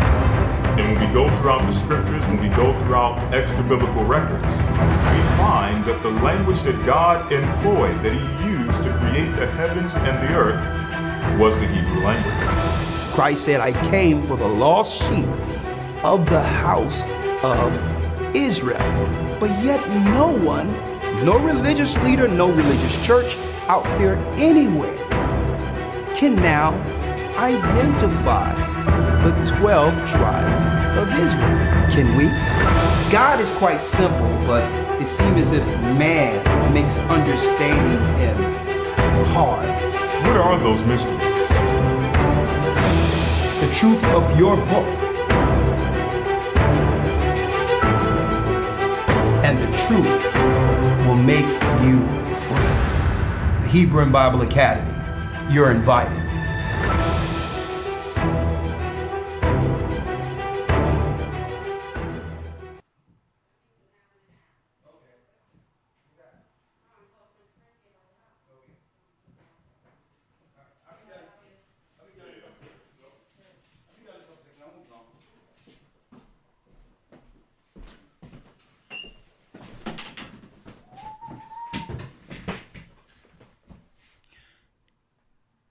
All right.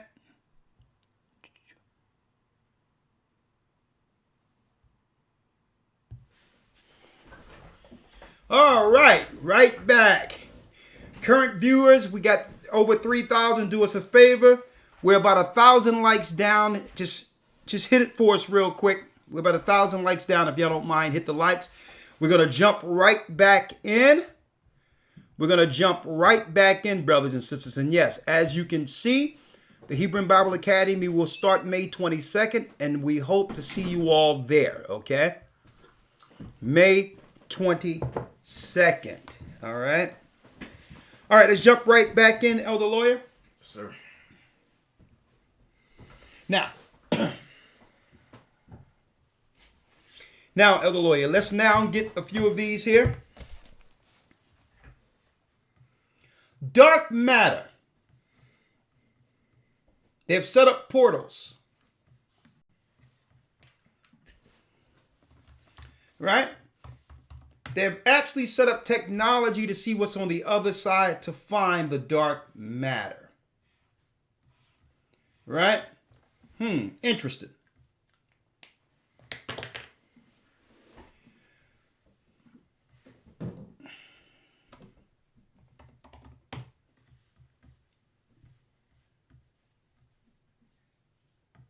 Let's go to Amos 5:20 and see if we can break down this dark matter.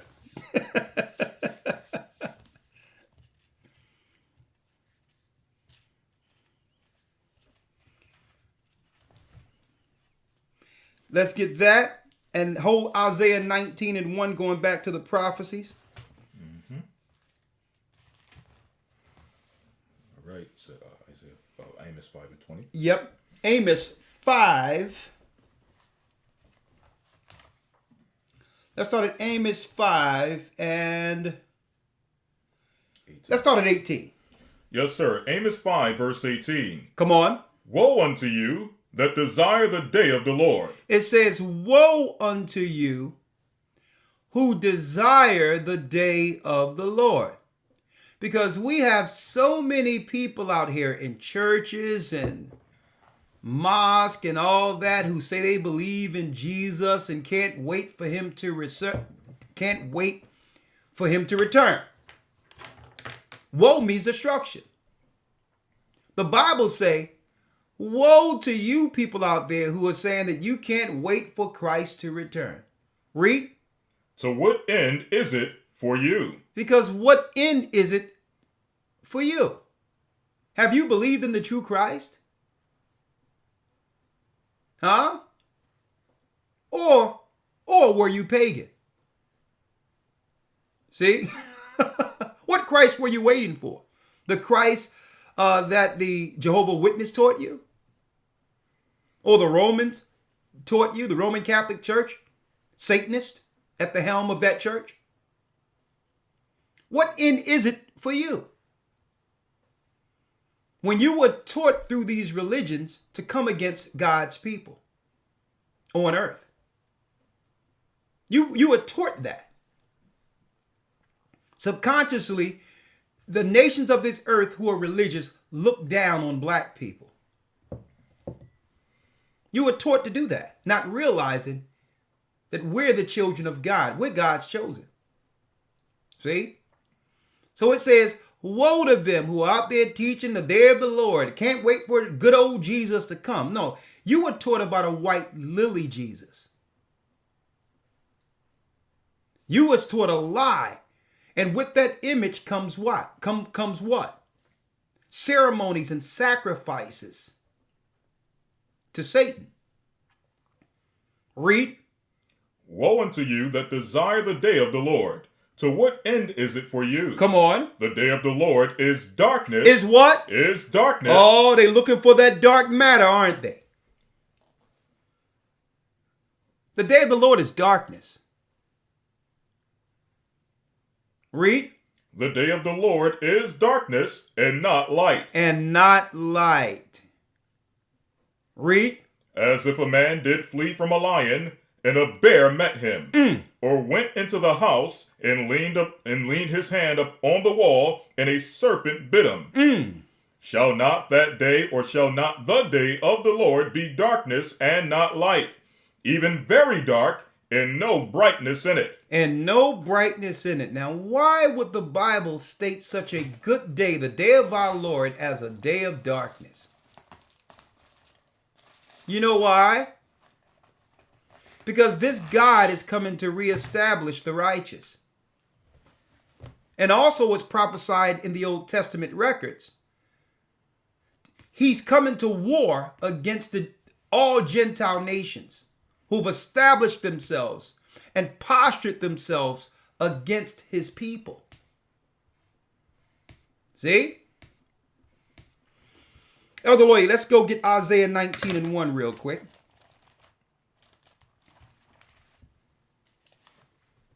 Isaiah 19, verse number 1. Read it.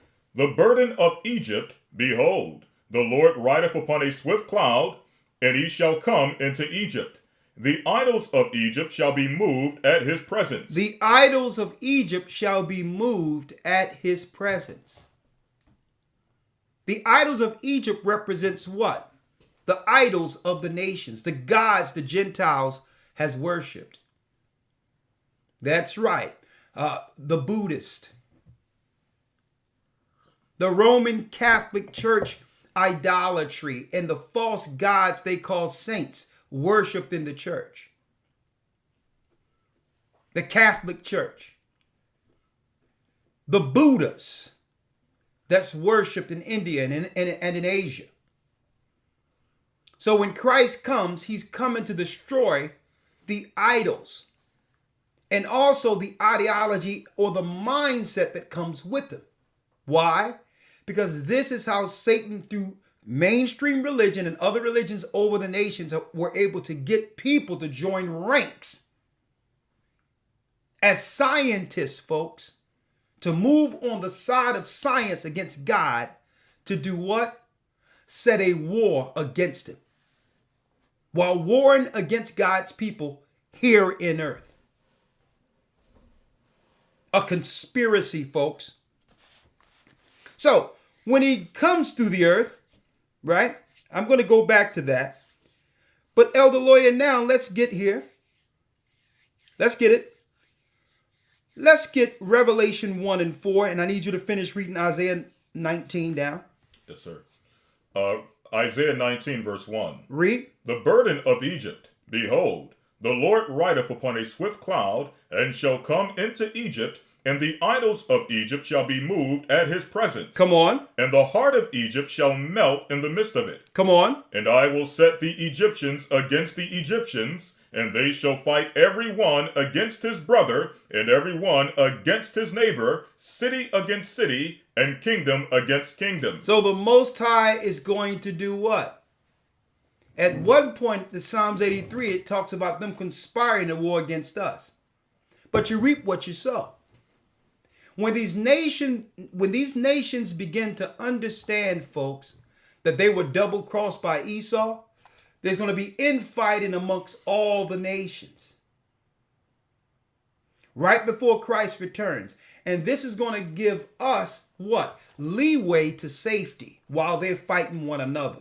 I'm going to be talking about that also, right? But let's get straight into the dark matter. Elder Lawyer, let's go to Revelation.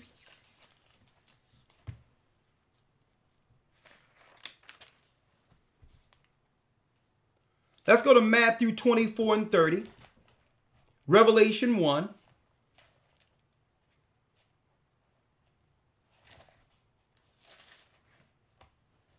You have it?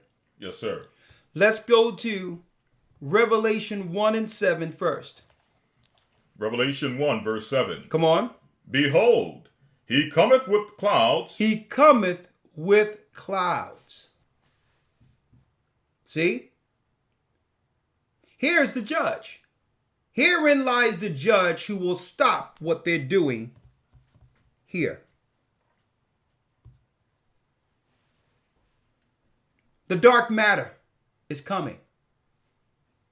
The day of the Lord is darkness with no light in it. Read. Behold, he cometh with clouds, and every eye shall see him. And every eye shall see him. Read. And they also which pierced him. And even the Roman Empire, the people who were behind, piercing him at the cross. See?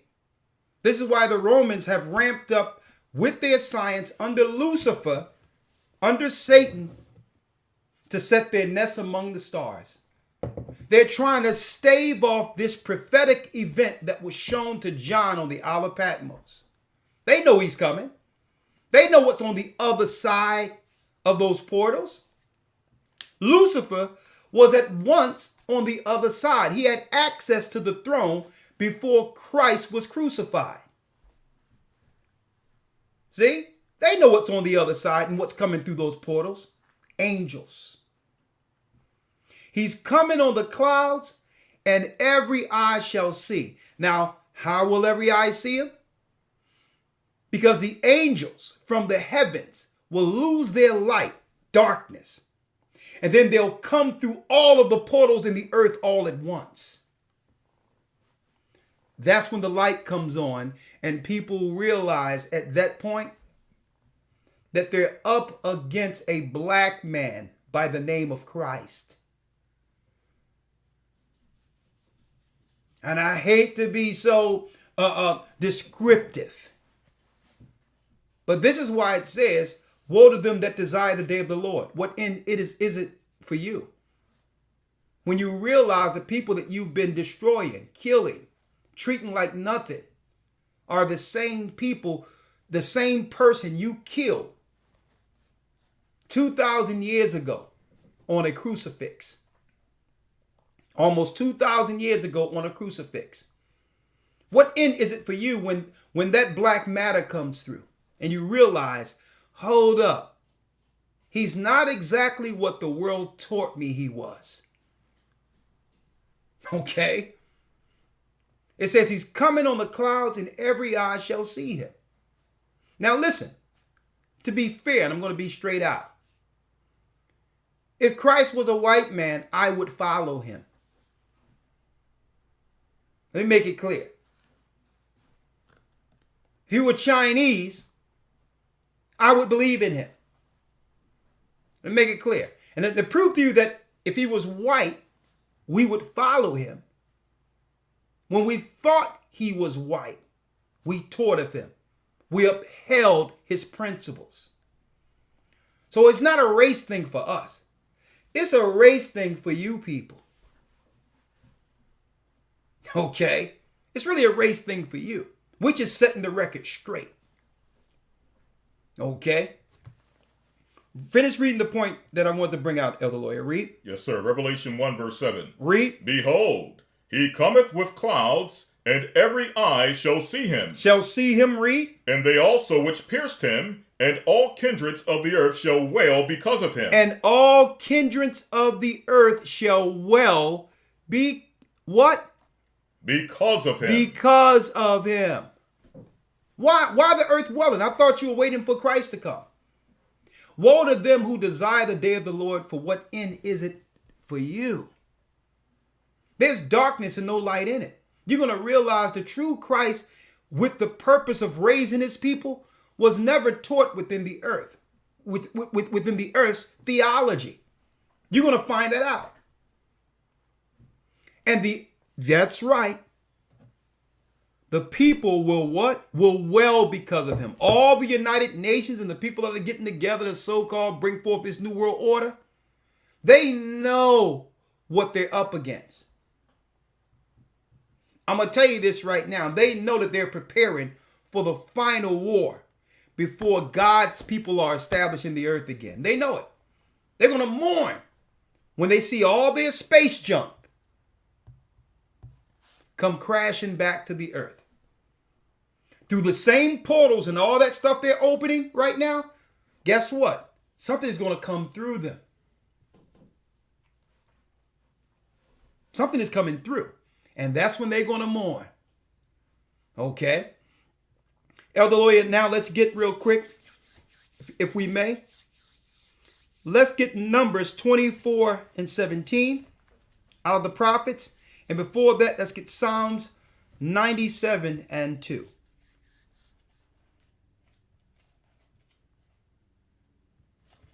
Psalms 97, verse 2. Clouds and darkness are round about him. Righteousness and judgment are the habitation of his throne. It says he cometh with clouds. Read it again. Clouds and darkness are round about him. Clouds and darkness are round about him. Read. Righteousness and judgment are the habitation of his throne. Righteousness and what? And judgment. And judgment are the habitation of his throne. Is the habitation of his throne. Here's the darkness your scientists are talking about, folks. The celestial coming into what? Into view for the whole earth to understand what's really out there. Christ and his angels are coming through. Outright. And then what? Elder Lawyer, I need you to get to Matthew 24 and 30 first. Then we're going to show you what will happen upon his return. Matthew 24, verse 30. Read it. And then shall appear the sign of the Son of Man in heaven. The sign of the Son of Man in heaven. And then shall all the tribes of the earth mourn. And all of the tribes, all of the races of the earth will mourn. Oh, I thought there's billions of Christians. I thought you were waiting for Christ to come back. Why mourn? Why mourn, folks? Because the Tower of Babel will be broken permanently. I'm going to tell you this right now.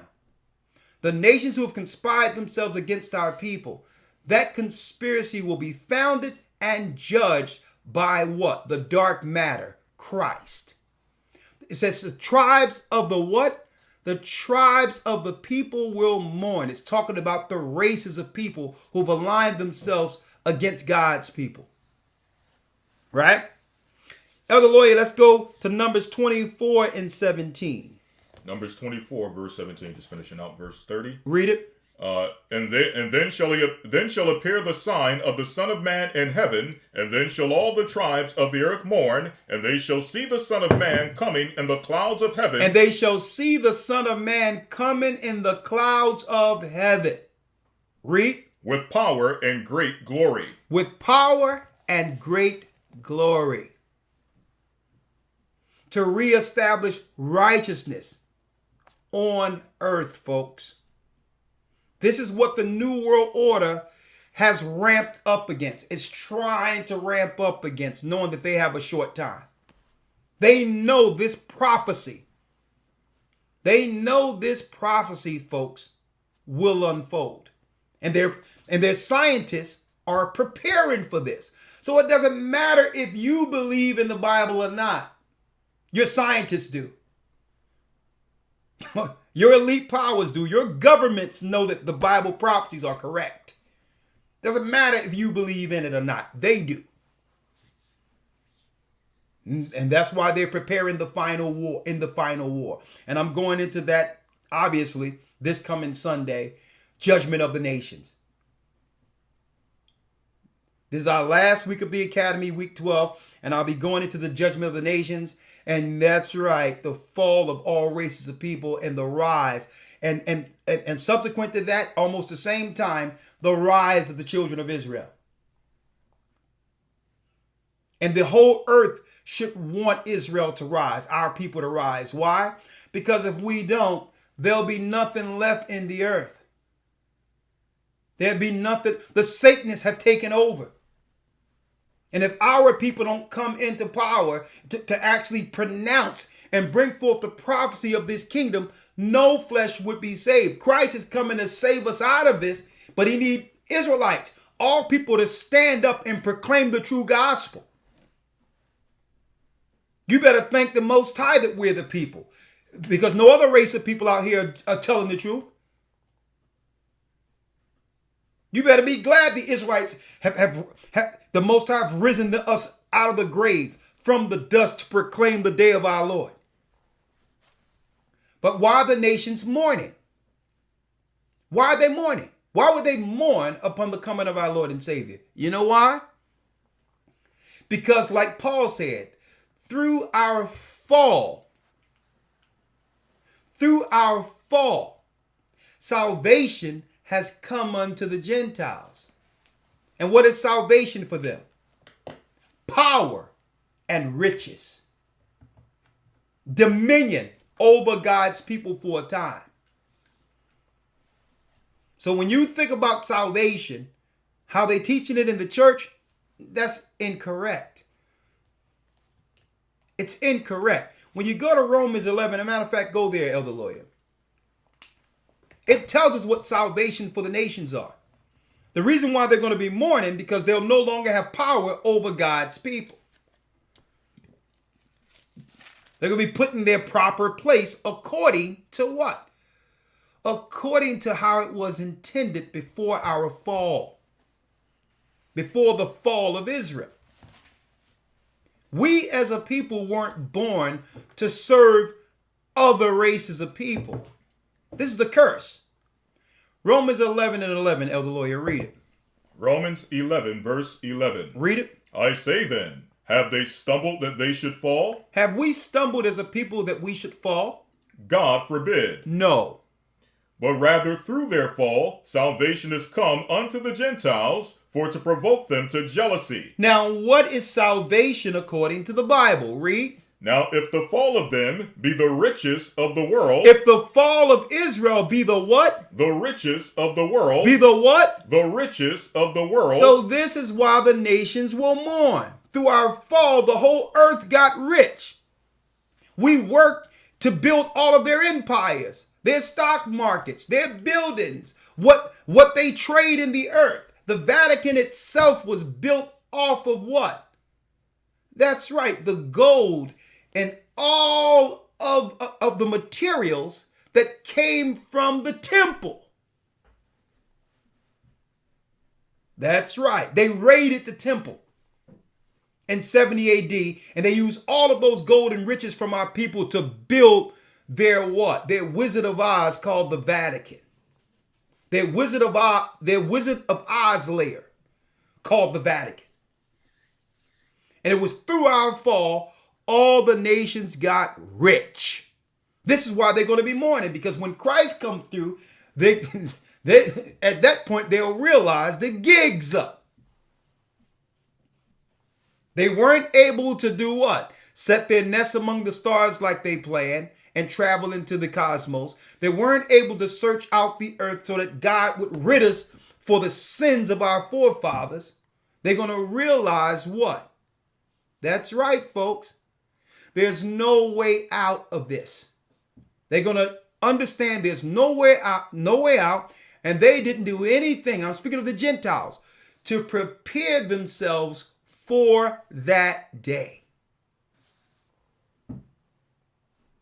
They were so ramped up against us and just living their lives, they didn't realize that a reckoning was coming for them.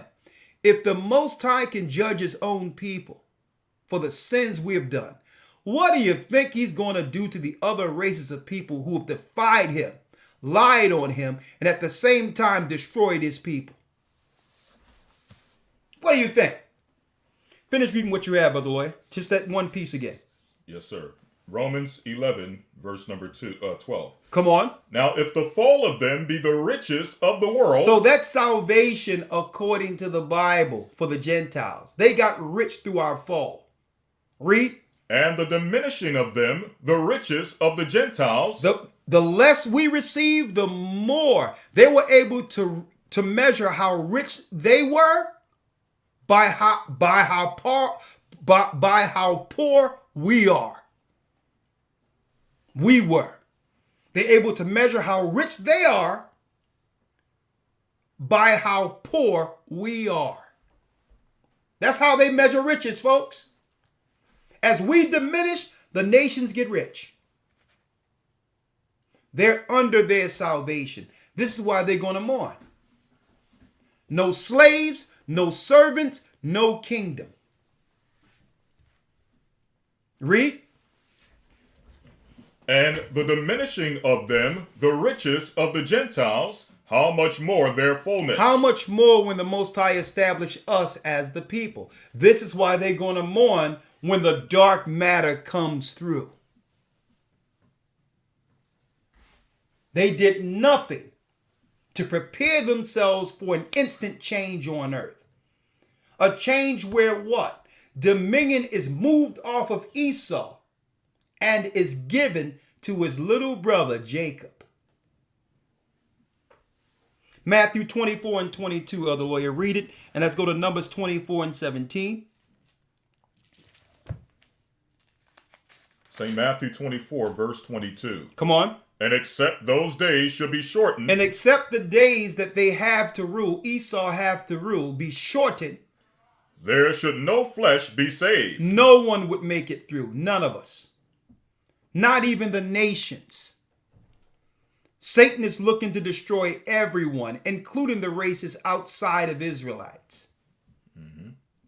Read. But for the elect's sake, those days shall be shortened. But for the elect's sake, Christ is coming sooner than what they've prepared for. Than the time they prepared for. Because Lucifer and his scientists know exactly how much time they have, according to the prophecies in the beginning. Okay?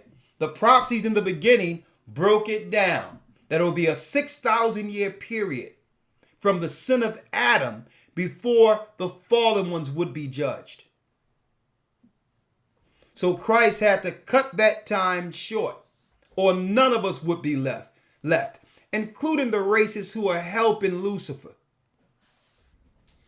Numbers 24 and 17, Elder Lawyer. Numbers 24, verse 17. Read. I shall see him, but not now. I shall see him, but not now. I shall behold him, but not nigh. I shall behold him, but not nigh, which means it's later. This is going to happen. This is a prophecy. Read. There shall come a star out of Jacob, and a scepter shall rise out of Israel, and shall smite the corners of Moab, and destroy all the children of Sheth. See that? A star shall arise out of what? There shall come a star out of Jacob, and a scepter shall rise out of Israel, and shall smite the corners of Moab, and destroy all the children of Sheth. All the people who have what? Conspired against our people. The corners of Moab are the areas from whence Esau is ruling right now in the Middle East. And that's why he says, I shall see it, but not nigh. Here's a future prophecy of our God sending Christ to war against Esau in the Middle East. In our land, claiming to be us. He will smite the corners, of these Satanists from the synagogue of Satan. And the scientists, like you see the Webb telescope, as well as the Hubble telescope. These people come from a certain religious persuasion, an antichrist religion. These are the scientists who they claim have the high IQs above everyone else. Well, guess what, folks? It's prophesied that that land they're warring over, in that same place, they'll be judged. Okay? That I'm saying as much as I can, knowing these rules here on these platforms now, right? You can't even speak, you can't even call out who's actually doing the evil in the earth anymore. Now, let's go to Revelation 6:15. Revelation 6, verse 15. Read it. And the kings of the earth, and great men, and the rich men, and the chief captains, and the mighty men, and every bondman, and every freeman, hid themselves in the dens and in the rocks of the mountains. So what's going to happen upon Christ's coming? Let's go a few verses before that. Yes, sir. Verse number 12. Read. This is what's going to happen, folks. And this is why your elite powers are storing food and dry goods and all that in mountains right now. Let's read it again, Elder Lawyer, if you may. Yes, sir. Revelation 6 and 12. Read. And I beheld when he had opened the sixth seal, and lo, there was a great earthquake, and the sun became black as sackcloth of hair, and the moon became as blood. Come on. And the stars of heaven fell unto the earth. The stars of heaven fell unto the earth. This is what? The luminaries, brothers and sisters, turn in form to come back with Christ for judgment. Darkness, no light in it. Read. And the stars of heaven fell unto the earth, even as a fig tree casteth her untimely figs when she is shaken of a mighty wind. And the heaven departed as a scroll when it is rolled together, and every mountain and island were moved out of their places. And the kings of the earth, and the great men, and the rich men, and the chief captains, and the mighty men. Here it is, all your government powers, all those that are in position of dominion, making decisions for you on earth. Read. And every bondman and every freeman hid themselves in the dens and in the rocks of the mountains. People are going to be running into the mountains for refuge, folks. This is why in Washington, D.C. and other areas all around the earth, they have they have underground layers under some of these mountains with a lot of food storage and all that, believing that they're going to weather this storm. The storm is Christ's return, folks. Read. 16. And said to the mountains and rocks, fall on us, and hide us from the face of him that sitteth on the throne. Whoa! Save us from what? Fall on us, and hide us from the face of him that sitteth on the throne, and from the wrath of the Lamb. Why didn't you serve the Lamb? Why didn't you believe in the Lamb when there was time? Gentiles. Why did you fight against the Lamb? Why did you fight against his children when you had time to repent, to bless the children of Israel instead of cursing them? This is why the Gentiles will mourn. There's billions of Christians, folks, out there who believe they're serving the real Christ. And in real time, they walk outside of their churches and treat our people like dirt. Not realizing you're fighting against Christ by doing what? Fighting and destroying his people. So all of you running into mountains and doing all these things, there'll be no refuge. The mountains will obey the word of Christ and fall on you. You're not making a place of refuge to come out later. You know what you have done? You have dug your own tombs. That's what you have done. The mountains will follow the command of our Christ and fall on you and destroy everything you preserved for the future. Okay? Now let's get it again.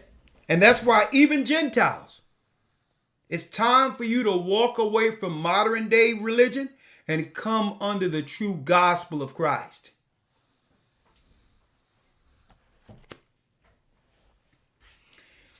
Revelation 19 and 11. 11 and 19. Oh, no, it's 19 and 11. Let's get that. Did you read down to the 17th verse? No, sir. Let's go all the way to the 17th verse and we'll end it in Revelation 19.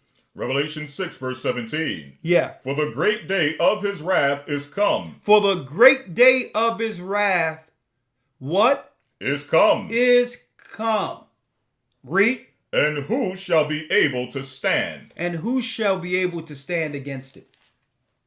All your idols will be totally taken down. With the Vatican up in the Middle East, all your idols going to fall at once.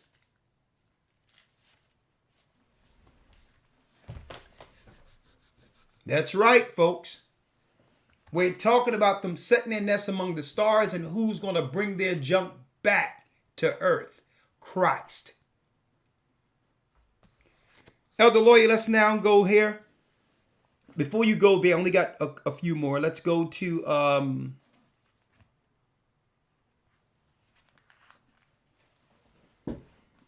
let's read Revelations 19:11. Let's read it. Revelation 19, verse 11. Read. And I saw heaven opened, and behold, a white horse, and he that sat upon him was called Faithful and True. Come on. And in righteousness doeth he judge and make war. And through righteousness, he will judge and make war. That's right, folks. NASA is a military apparatus. Y'all didn't know that? All that's connected to military. They're preparing for a war. A prophetic war.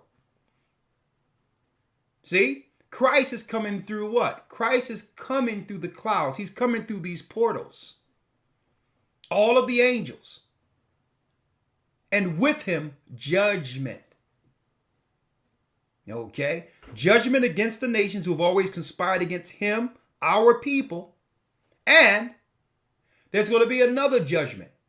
A righteous judgment for those who've endured, followed his word, and stood with his word against all odds. Being deemed an enemy throughout the earth. You will be rewarded with a judgment for rulership on the other side. Read. And I saw heaven opened, and behold, a white horse. Yep. And he that sat upon him was called Faithful and True, and in righteousness doeth he judge and make war. And through righteousness, he will do what? And in righteousness doeth he judge and make war. Judge and make war. Here's your dark matter that your scientists are looking for, brothers and sisters. At the same time, trying to convince you that the Bible isn't real. Okay? When they're preparing a war in which that the actual Bible prophesied. They're physically using their science in preparation for this, while telling us that God doesn't exist.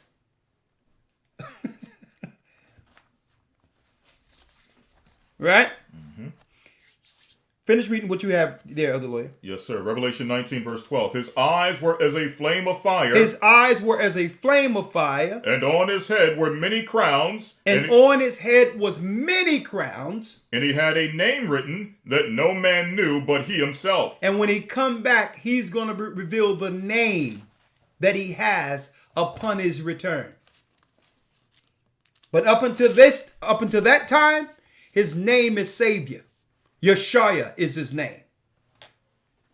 And at that time, he's going to reveal the name given to him by the Father. For those who would do what? Be established as what? Leaders, and those who would serve in his kingdom.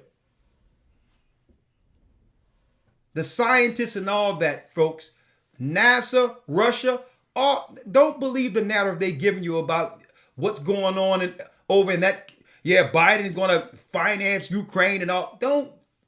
They're diverting you from what's really going on, folks. All of the Gentile nations are in this together and ramping up with time against them for the war we're reading here in the Bible. That's what's really going on. So the question is, what side will we be on upon his return? And that's why Christ said that we cannot be taken as if a thief came at night. He's coming like a thief in the night. That means what? If you know there's thieves out there, you would have prepared before he came, before they came through and did what they needed to do.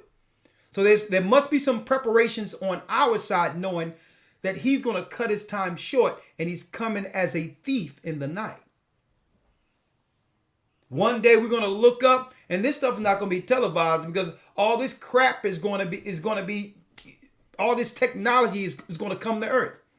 Satellites and all that stuff going to come crashing to earth. There will be no internet. There will be no TVs. It's going to be just like it was before all this technology. It's going to come crashing to the earth. And then the light going to come on. It's going to come on all at once. And yeah, the Gentile nation shall mourn. They're going to be like, uh-oh, he's here. Right? Mm-hmm. Last but not least, Elder Lawyer, there's one more. Let's get the one out of the Apocrypha, where he weaved himself a mountain. All right, 2nd Ezra 13. Yep. And verse 1. Revelation 13, verse 1. Yep. And it came to pass, after 7 days, I dreamed a dream by night. We're in the Apocrypha here, read. And lo, there arose a wind from the sea, that it moved all the waves thereof. And I beheld, and lo, that man waxed strong with the thousands of heaven. That man waxed strong with the thousands of heaven. Here's your dark matter. Read. And when he turned his countenance to look, all things trembled that were seen under him. And whensoever the voice went out of his mouth, all they burned that heard his voice. All they burned that heard his voice. Now, I would like to go here because Christians try to claim, Christian deceivers, theologians, and apologetics try to claim that we shouldn't read the Apocrypha because it isn't spiritually inspired. That there's no prophecy in the New Testament that actually quotes the Apocrypha. That's their lie. That's their claim. Well, Christ coming on the clouds and judging the earth, that actual teaching from Matthew 24 is right here in what? 2nd Ezra. We're reading it.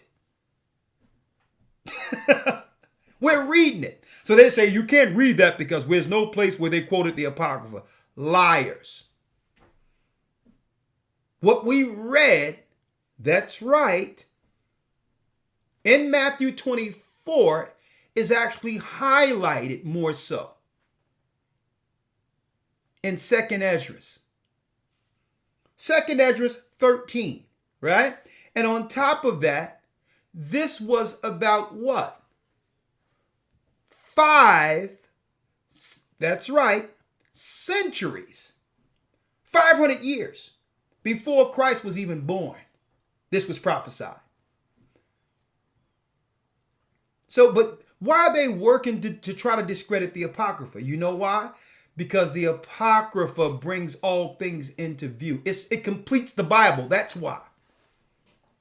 And it tear down their false doctrines and lies. But we'll be going into that more in school, right? But let's go. Yes, sir. Jumping down to verse 25. This is the meaning of the vision. Whereas thou sawest a man coming up from the midst of the sea. Here is the vision. The same is he whom God the highest hath kept a great season, which by his own self shall deliver his creature. He shall deliver his creature, the chosen. Read. And he shall order them that are left behind. And he shall order them which are left behind. Which means we're not supposed to be looking forward to a rapture. The prophecy is you're to be the righteous who are left behind and who have endured unto the end. The Jesuits has turned that left behind into a bad thing.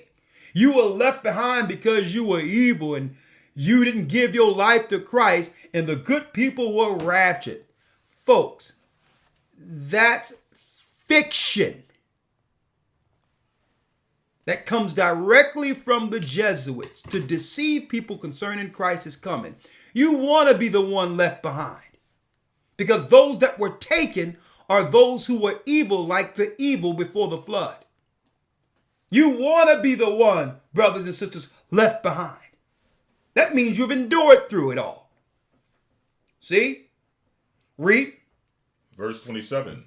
And whereas thou sawest that out of his mouth there came a blast of wind and fire and storm, and that he held neither sword nor any instrument of war, but that the rushing in of him destroyed the whole multitude that came to subdue him. Come on. This is the interpretation. Here's the interpretation. Behold, the days come when the Most High will begin to deliver them that are upon the earth. He will begin to deliver our people. Brothers and sisters, you can actually have a sigh of relief knowing that the condition that we've been predisposed to isn't permanent. It's temporal through a curse. The only thing we have to do is what? We have to actually, brothers and sisters, do all what we can control by first following God's law and doing what's right. We're not predisposed to following these nations. Straight out. According to prophecy, he will do what? Read it. It says, and whereas thou sawest that out of his mouth came fire, it says, came a blast of wind and fire and storm. Come on. And that he held neither sword nor any instrument of war, but that the rushing in of him destroyed the whole multitude that came to subdue him. Come on. Here's the interpretation. Here's the interpretation. Read. Behold, the days come, saith the Most High, or when the Most High That's it. will begin to deliver them that are upon the earth. It was prophesied that we wouldn't be in this condition forever. That he would begin to deliver those who were his people. And begin to establish us according to the promises given to our fathers. See, what we're teaching here, folks, is really the true gospel that the disciples were teaching. That the Romans aren't going to rule forever.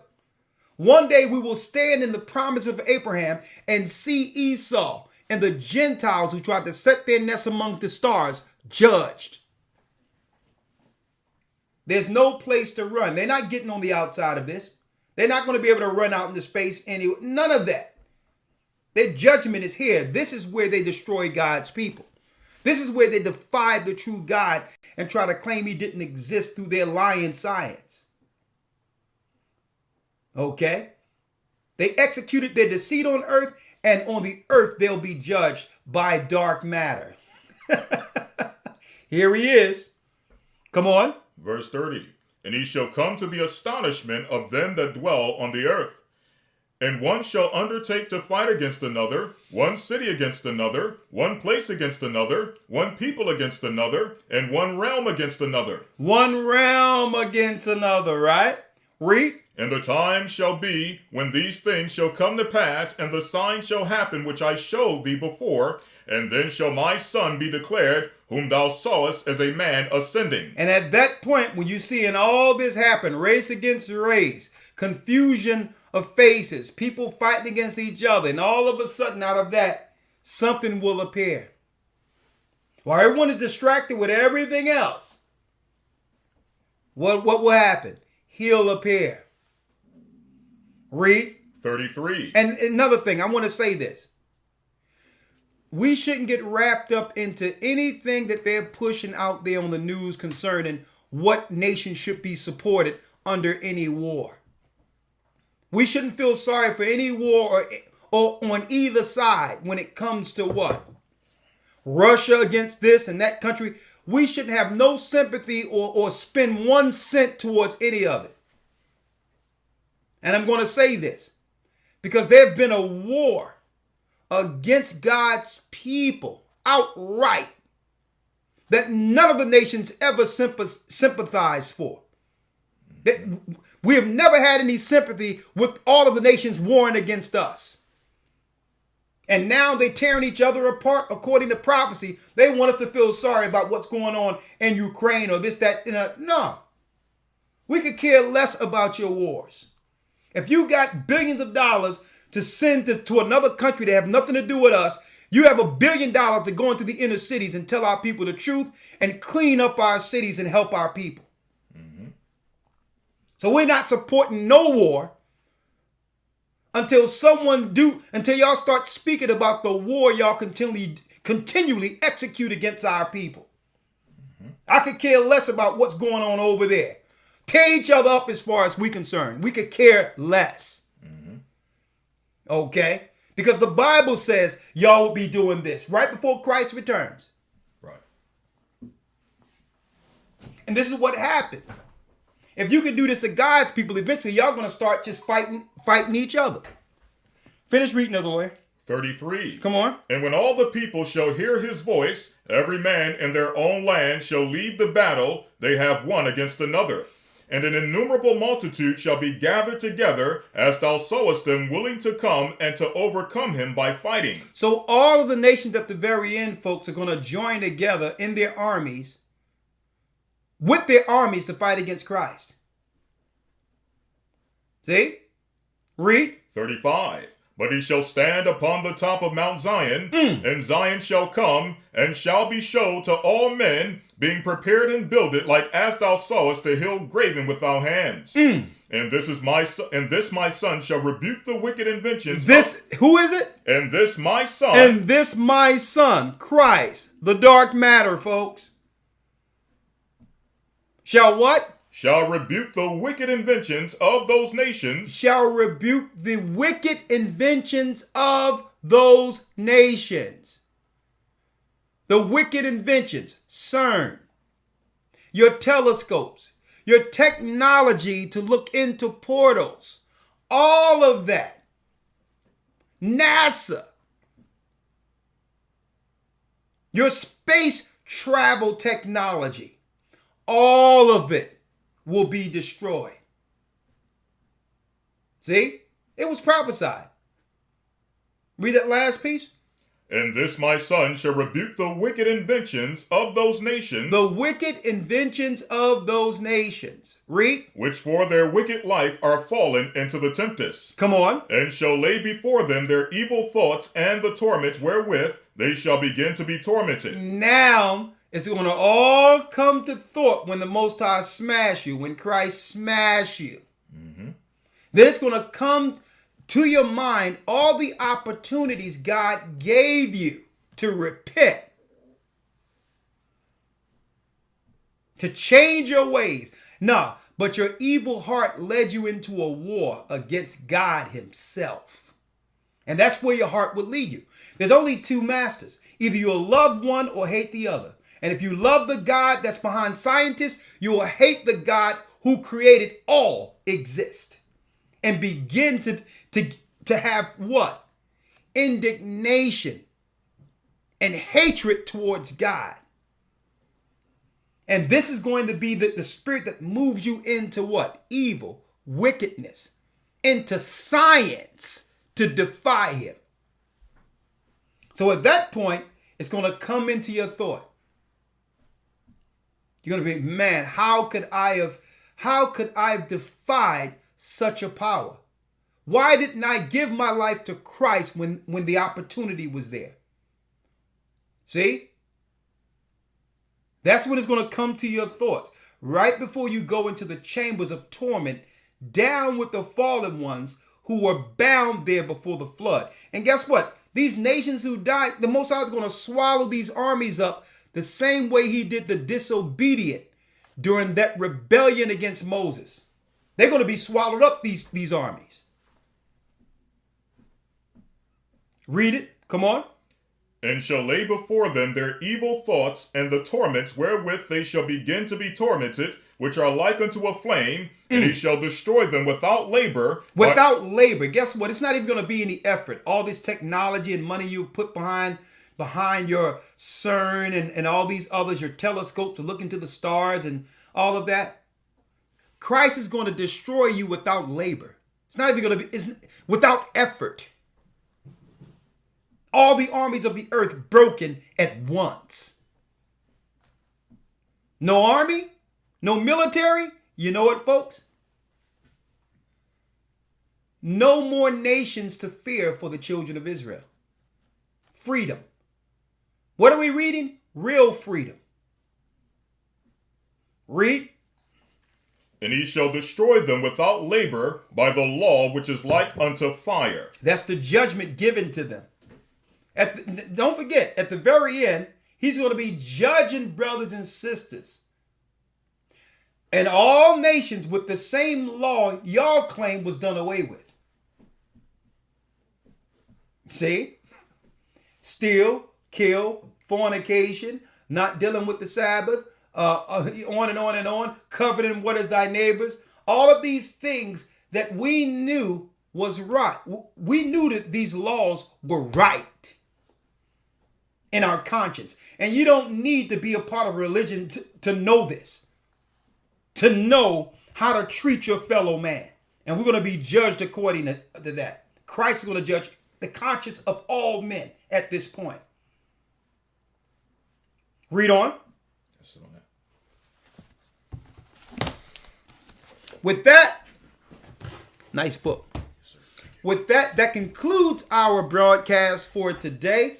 Setting their nest among the stars, letting y'all know, folks, the same time they're putting these metals in the air, they're doing all this stuff where you can't really see past the haze.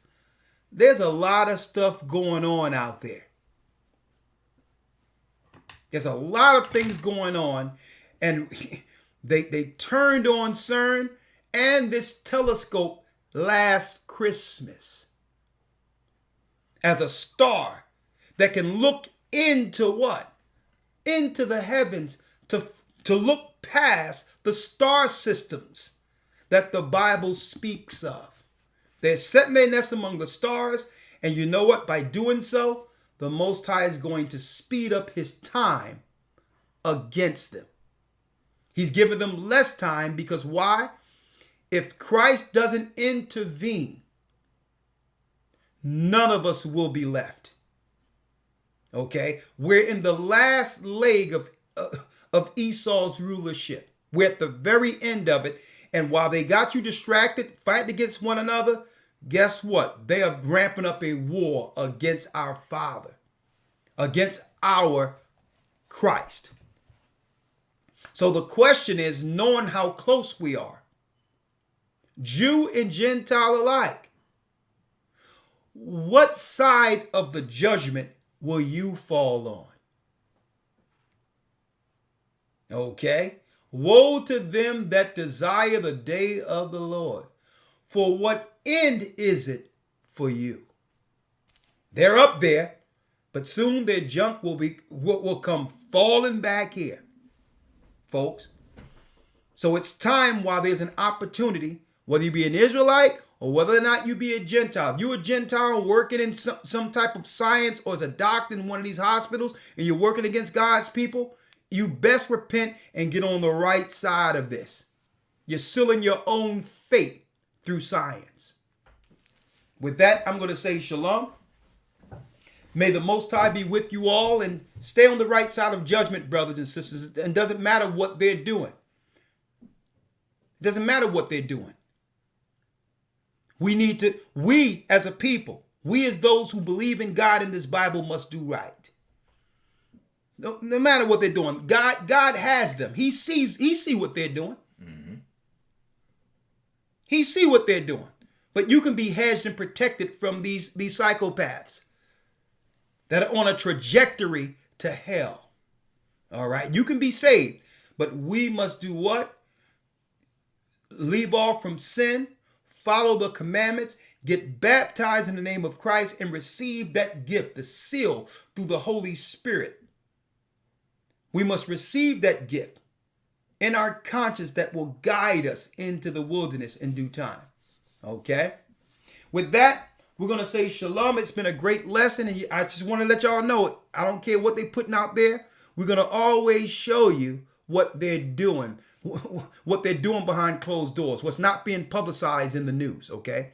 We're going to always be a step ahead and say, well, they got you running around here looking this way. Here's what's really going on according to prophecy. And that's how we must be continually as watchmen according to the word. With that, we're going to say shalom. I'll see you all in the academy tomorrow, brothers and sisters. Yes, I will. We're going into the judgment of the nations tomorrow, week 12. It's the last week of the Hebrew and Bible Academy. We're done for 3 months. The full 3 months will be complete. And then next week will be the test for the brothers and sisters who are in it. You can test yourselves, and we're gonna have a few caveats to give you who are able to sustain throughout the full 3 months. We have something for you on the other end, some of you, and we appreciate all those who support the Hebrew and Bible Academy. But hey, folks, you brothers and sisters who missed this, and you did miss a good one, there's nothing to fret about. The enrollments are now open. Okay, it's now open where we can put the administration up there for 24 hours to actually filter through all the enrollments and get you in before May 22nd. So here's your opportunity if you haven't enrolled already. Go to historytimes.org.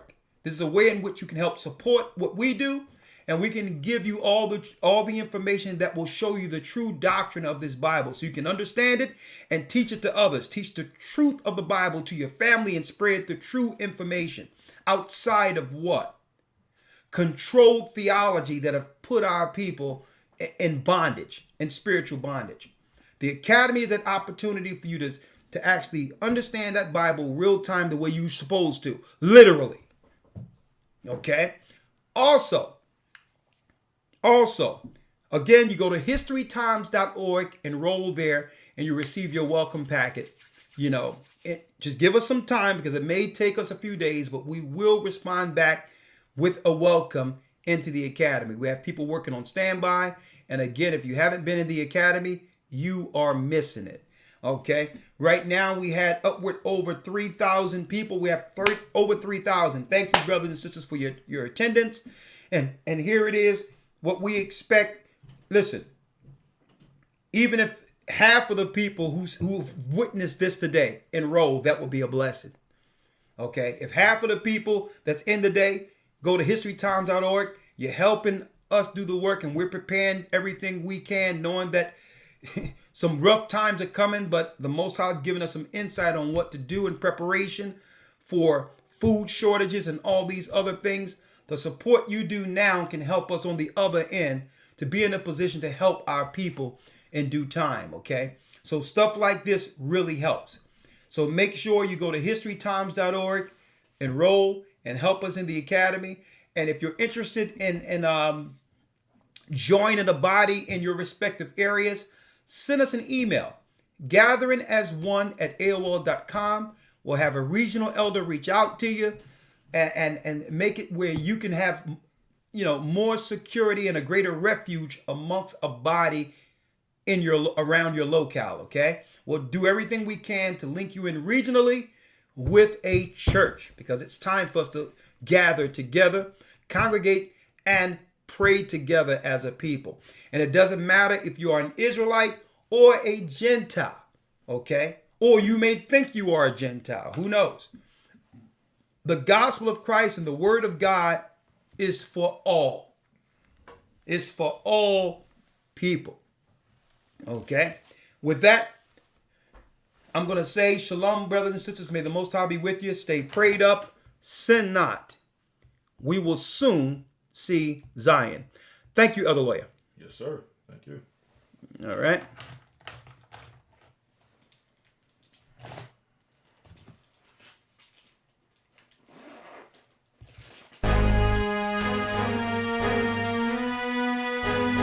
historytimes.org. Shalom.